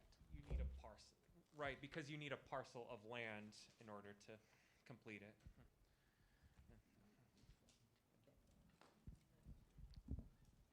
How many acres? It's, the park itself will be about 28 acres, but the parcel is about 30 acres. The entrance would be around by the recycling area. It would be entered from Oberlin Road rather than through the recycling. So we've figured that out. But yeah, it's very thick. Yeah, I wanted to say something else about the conservation easement. Well, the city invested a lot of money in this property because they wanted to do a research park. So they really, they'd like to see it be a park, but they can't do it with the funds that they have with their, within the city budget. So to clarify, yes, the location is south of the bike trail, or it's very close to the bike trail. It's just south of the bike trail. So it would be a great area for people who are coming from the bike trail to take a stop. Oh, there would be access from the bike trail? Yes. Oh. Definitely, definitely. I know there's a lot to cover in 2 minutes, but it's yeah. Thank you so much.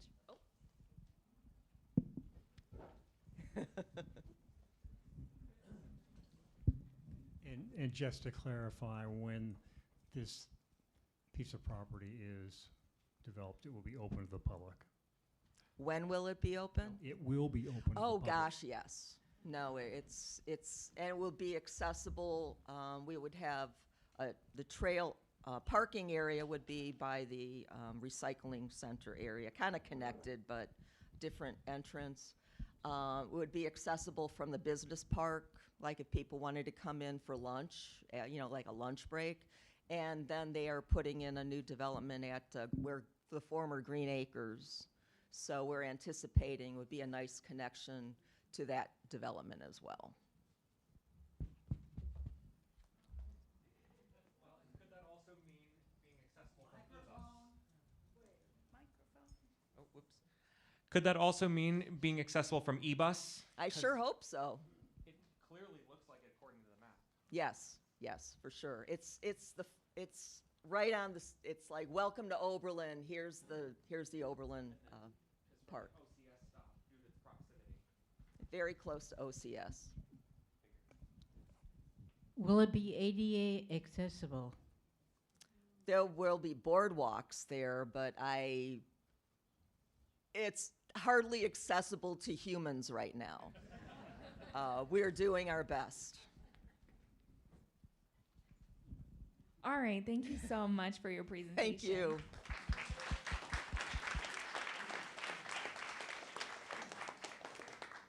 It's always fun to get first-time applicants. We haven't heard from that organization before. So, at this time, we will begin debate regarding the board recommendation and the amount that we will eventually agree on. At this time, you're welcome to make a suggestion. You're welcome to share any pass-through donations that you would like to make.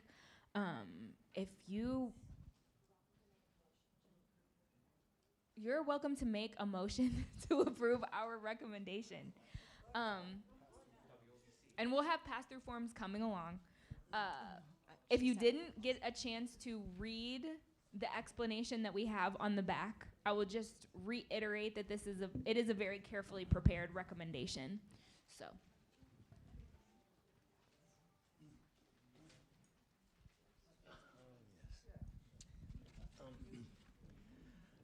My name is Robert Taylor. I'd like to begin by saying that my former partner, then husband, Ted Nowick, and I moved to Kendal at Oberlin in December of 2003. In the spring of that year, we attended our first Bill Long Foundation annual meeting and have been enthusiastic supporters ever since. As many of you know, Ted died last October at the wonderful age of 95. And although he's not here in person for the first time, he's certainly here in spirit. And we would like to give a number of donations together, he and I. The first one is to FAVA for $500. The second one is to the Imagination Library for $1,000. The Oberlin Community Music School for $1,000. The Oberlin Community Supporting Immigrants, $1,500. The High School Backpack Program, $1,000. Our Family, $500. And the Western Reserve Land Conservancy, $500.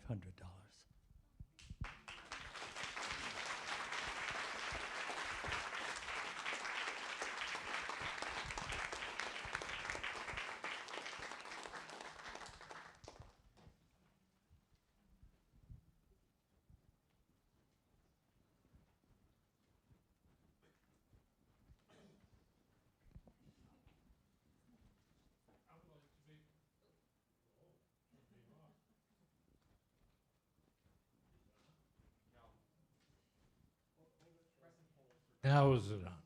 Thank you. First thing I want to say, as the one who's trying to run the spreadsheet that's up there, as you make offers and donations and motions, please keep in mind that I'm trying to keep up with what you're saying. But I do take criticism, so if I make an error, please let me know so I can fix it. I would like to make a motion that we accept all the board recommendations for all projects at this point, with the hopes that we will adjust in addition to them from that point on to give us a start.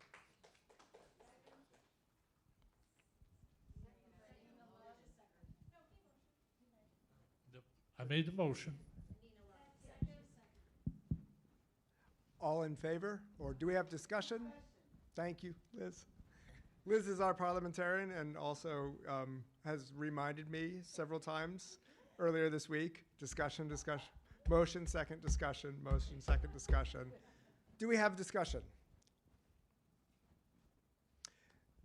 it seems like everyone has their mind made up. Let's see what their minds are. Can we put that to a vote?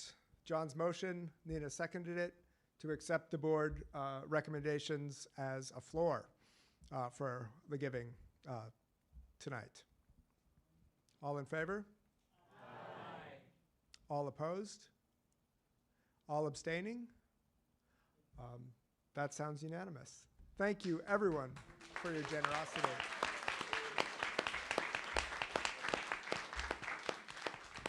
And if I can make another intervention here. John, thank you, John, for all of the spreadsheeting and real-time finger tapping and mental mathematics and physical mathematics and algorithmic mathematics you're doing. There have been some slips circulating through the room. If you are so generous as to want to contribute money through a pass-through donation, please take a moment. There's more slips and pens, but please take a moment as you are standing up to speak to your causes that you'd like to support. Write that down, write your name down, and bring those slips up to the board at the end of the meeting so that we will have a sort of written tally of everything that's being pledged and being donated, and we'll have a record of who's exactly donating what. And this, I think, will set everyone's mind at ease, just because it can get a little loud, it can get a little hectic, it can get a little bit generous, and really generous.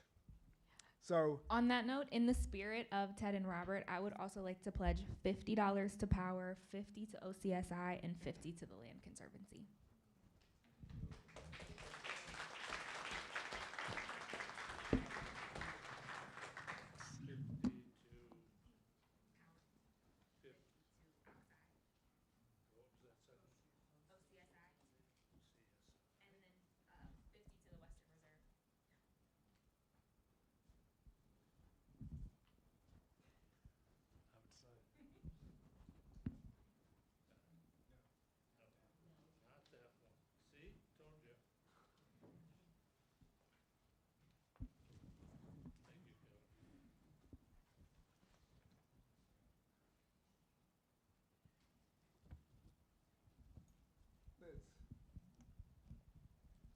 Liz Burgess, I'd like to donate $100 to the Dementia Friendly Foundation, $100 to Oberlin Community Supporting Immigrants, and $100 to the Western Reserve Land Conservancy.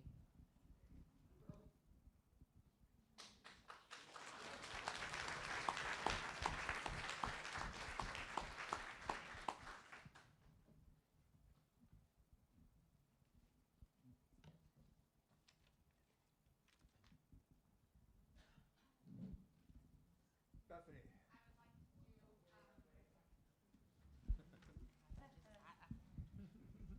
Hi, I would like to do $500 to cats.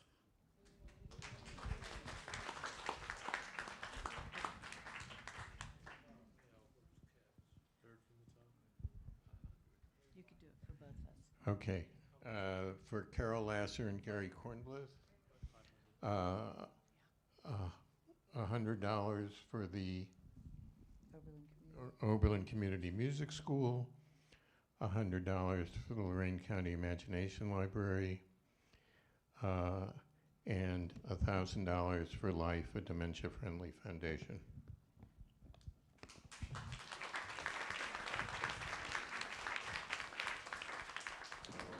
Nancy Garver. Oh, Do that again. Gary? 100 for the music school, 100 for the Imagination Library, and 1,000 for Life, a dementia-friendly foundation. 1,000 for the one director. Yep. And the last one's in memory of Ina Jean Francis. Oh, sweet lady.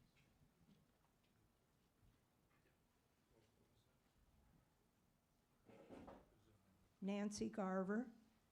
I would like to contribute $100 for the Life, the Dementia Group, in honor of my mother, Lois Bradford, who lived here at Kendal for less than a year. The Oberlin High School Interact program, $100.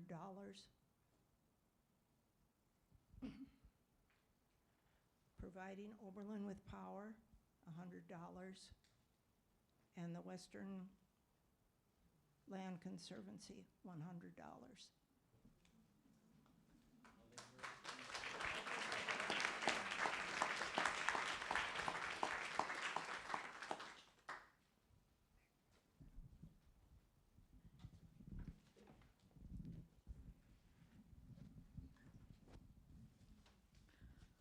I would like to donate $100 to the Land Conservancy. I would like to donate $100 to the Arts and Culture Walk. And I would like to donate $100 to FAVA. Helene Ahrens.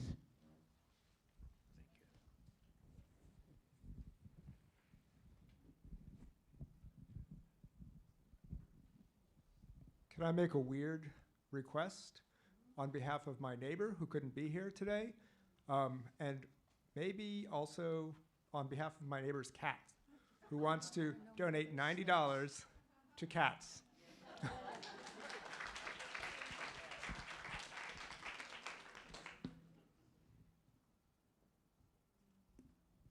Hi, this is Nikki Mehmet. I'd like to donate $100 to Common Ground, $100 to Noyo, and $100 to Road to Hope.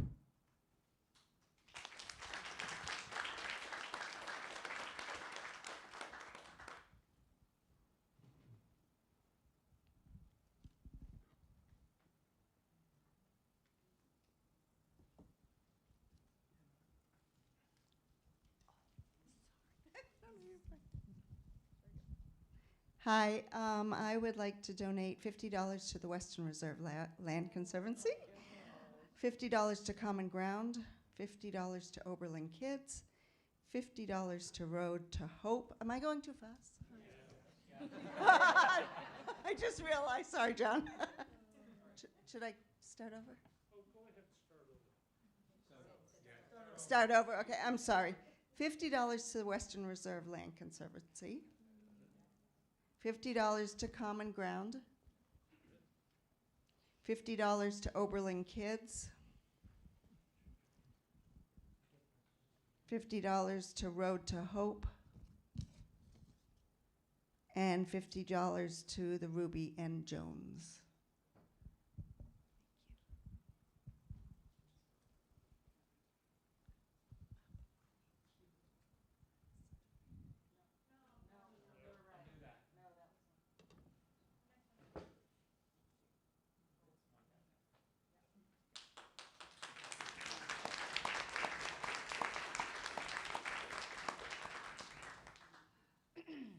Krista Long. I'd like to donate 50 to Noyo, 50 to the Community Music School, 50 to OCSI, 50 to Power, and 50 to Western Reserve.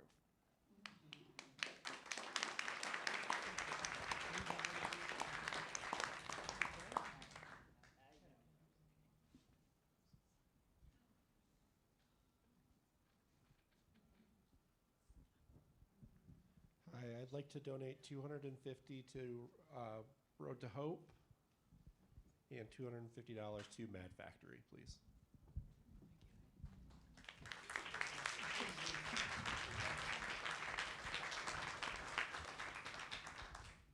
Hi, Nikki Mehmet once more. I'd like to do $100 also to United Way and $50 to the backpack program.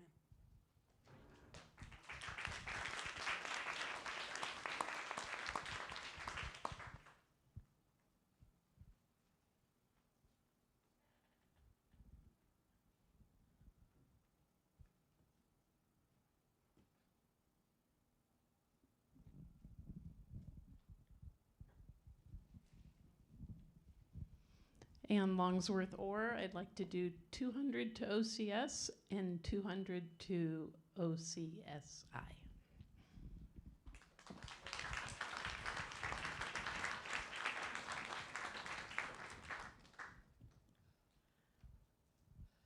Nina Love. 100 to Ruby Jones, 100 to Oberlin Kids, 100 to the 9 Scholars,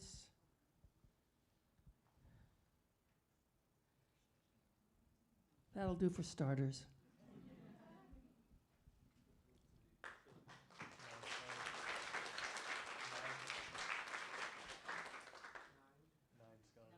Grover Zinn. $100 to the high school. Oh, wait.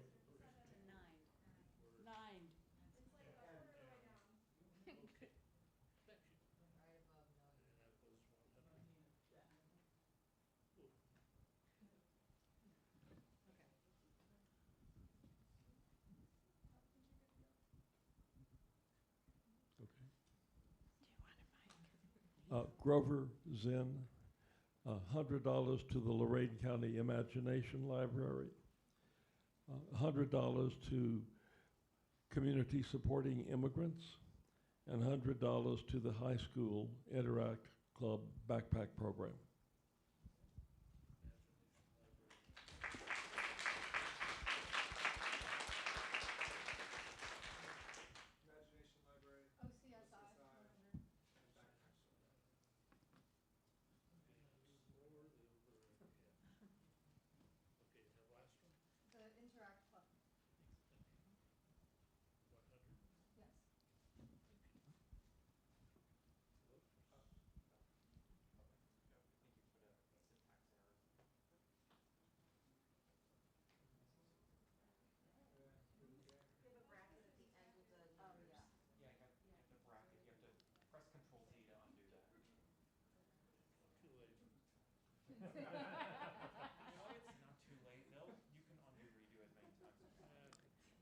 Someone asked for a paper to put their donations on.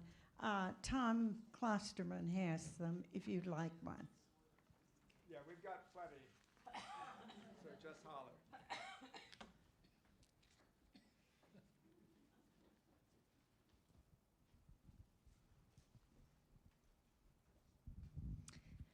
Kathleen Jackson. I lost my grandmother last year at 95 to dementia, and so I would like to give the last 95, that the 9505, that the Life Dementia Friendly Foundation requested.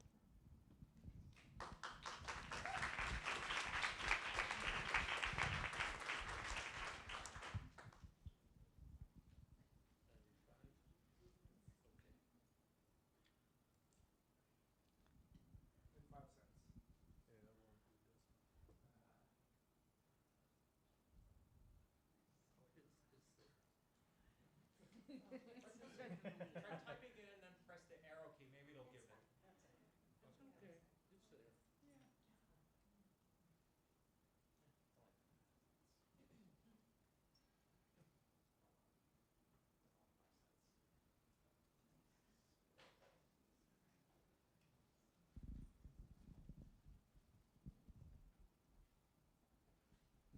Can I take the mic again? My parents can't be with us today. They wanted me to pledge $100 to the Oberlin Weekday Community Meals, $100 to the Backpack Program, and $100 to Noyo.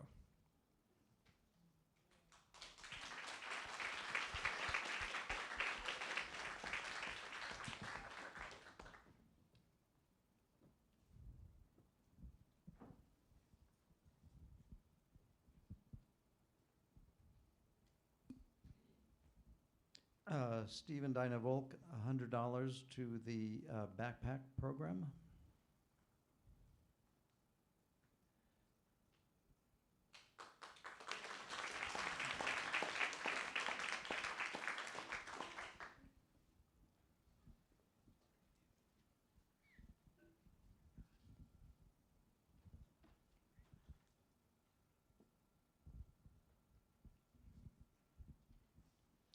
Ellis Lane, $100 for Oberlin community supporting immigrants.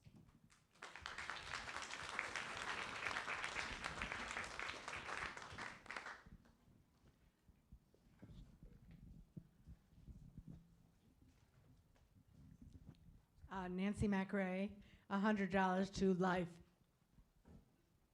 the dementia friendly.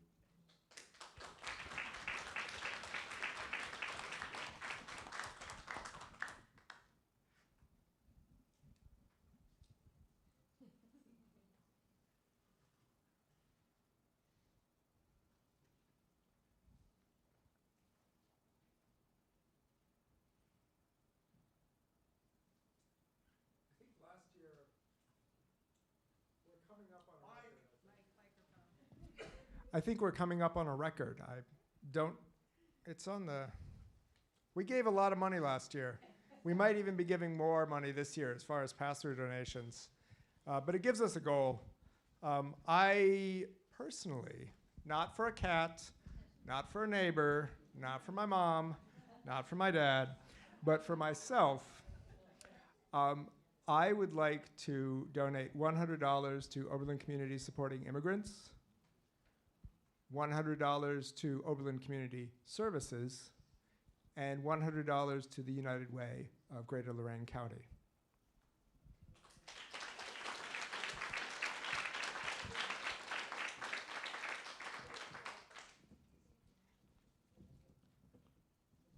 And we're like, I think last year we gave $12,600 and something dollars.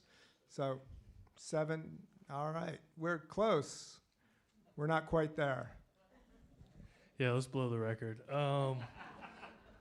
I'm going to pledge an additional 1,000 to OCSI.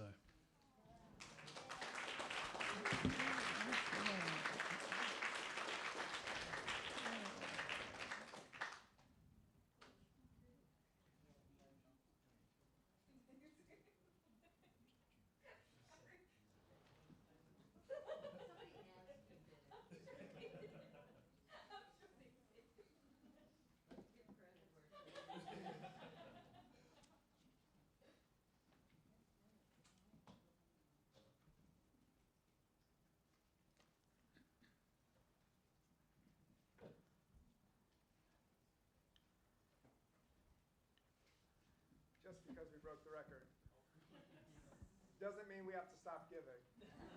If anyone else feels so moved. It's raining outside. We might as well stay here and pledge some money.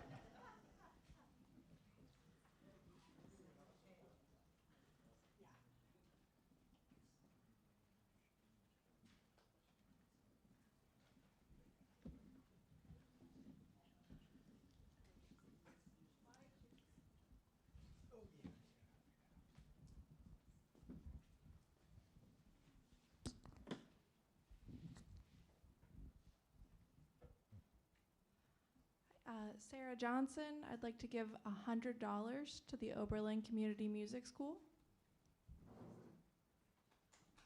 And $100 to the Western Reserve Land Conservancy.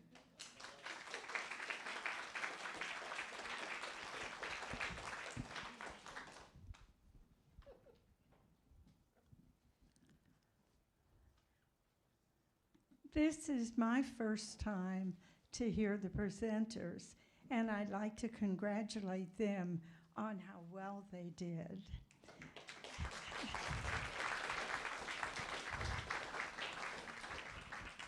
I would like to donate $500 to the Backpack Club and $500 to the Immigrant Fund.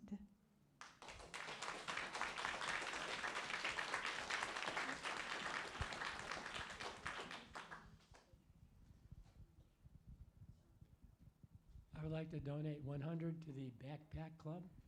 Am I on here? Yep. 100 to the Backpack Club.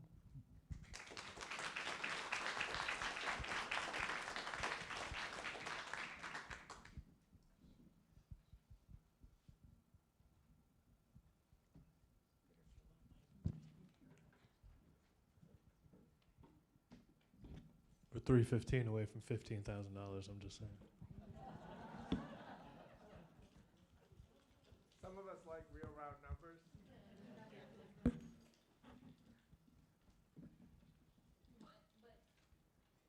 I'm not one of those people.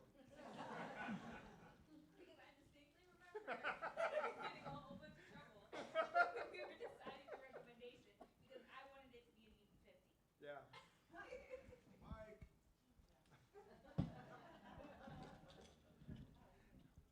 We had a lot of back and forth about, if you look at the last page of your program, where it gives you the breakdown of how we as a board decided how much money we had available to give, it comes out to $50,376. And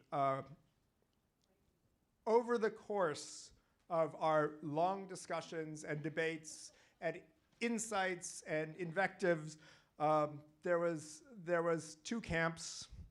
There was the camp that we should have a nice round number of 50,000, and then there was me. And I was trying to keep it a little bit off kilter. So that's where we're at. I think we as a organization, we as a group of Oberlinians, as caring neighbors, as friends, as members of the Bill Long Foundation, as cooperators, thank you all for your cooperation. We are always happy to keep accepting pass-through donations. If you did pledge something today, tonight, and you haven't filled out one of these slips, please take a moment to come up to the board at the end of this meeting. Fill one out. It'll make everything easier for everyone. But we'll also keep accepting pass-through donations online through our website, blfoberlin.org, or you can mail it to us at P.O. Box 141, Oberlin, Ohio. If you have pledged money, please get it to us quickly. We will be consolidating all of these pass-through grants and meeting new board members especially, be aware. We'll be meeting in early May to do some paperwork and write some checks. And so the money that is pledged, we hope to see it soon. But if you want to keep pledging money or donate further on, you can reach out to the Bill Long Foundation on the internet or through the post office. Yes, Helen. You take credit cards. We do take credit cards. We can take credit cards. Krista, can we take credit cards right now? Yeah.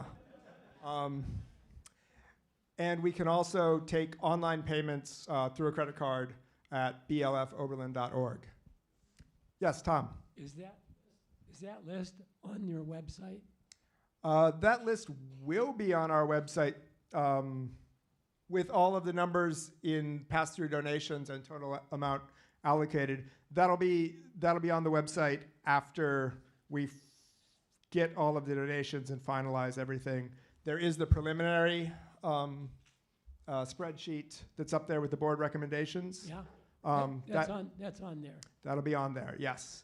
And then our website, blfoberlin.org, you can always sort of donate more money, but you can also reach out to us and say, I want this donation to be a pass-through donation for this organization or that organization for the next 2 weeks through the end of April. What that's going to mean is you can donate money that isn't going to the Bill Long Foundation sort of general fund. This can be earmarked for specific organizations and specific grants, all of the people who presented here tonight. Thank you. Thank you. Yeah.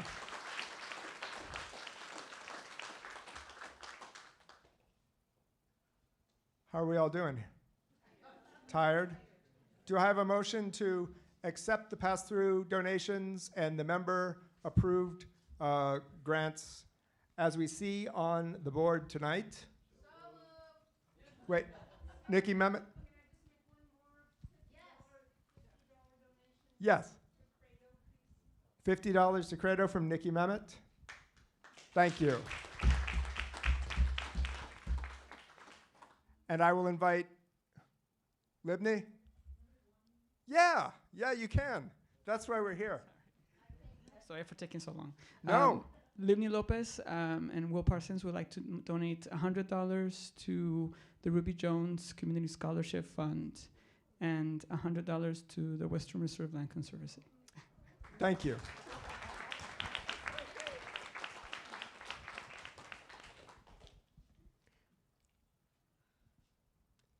We have like 2 more weeks, but we also have, it's getting late, and there's a motion that was kind of floating around and then reeled back. Uh-oh. Am I in a parliamentary? Yeah. Uh-oh. We already had a motion and passed the motion to approve all of the board amounts. Correct. So, and the others we don't accept. They're just voluntary donations. Yes. So there is We no don't- motion We don't need a motion to, except a motion to adjourn. does everybody second that? And does everybody approve that? And that's going to be a weird thing in the minutes for next year. Thank you, everybody, for your contributions in every way.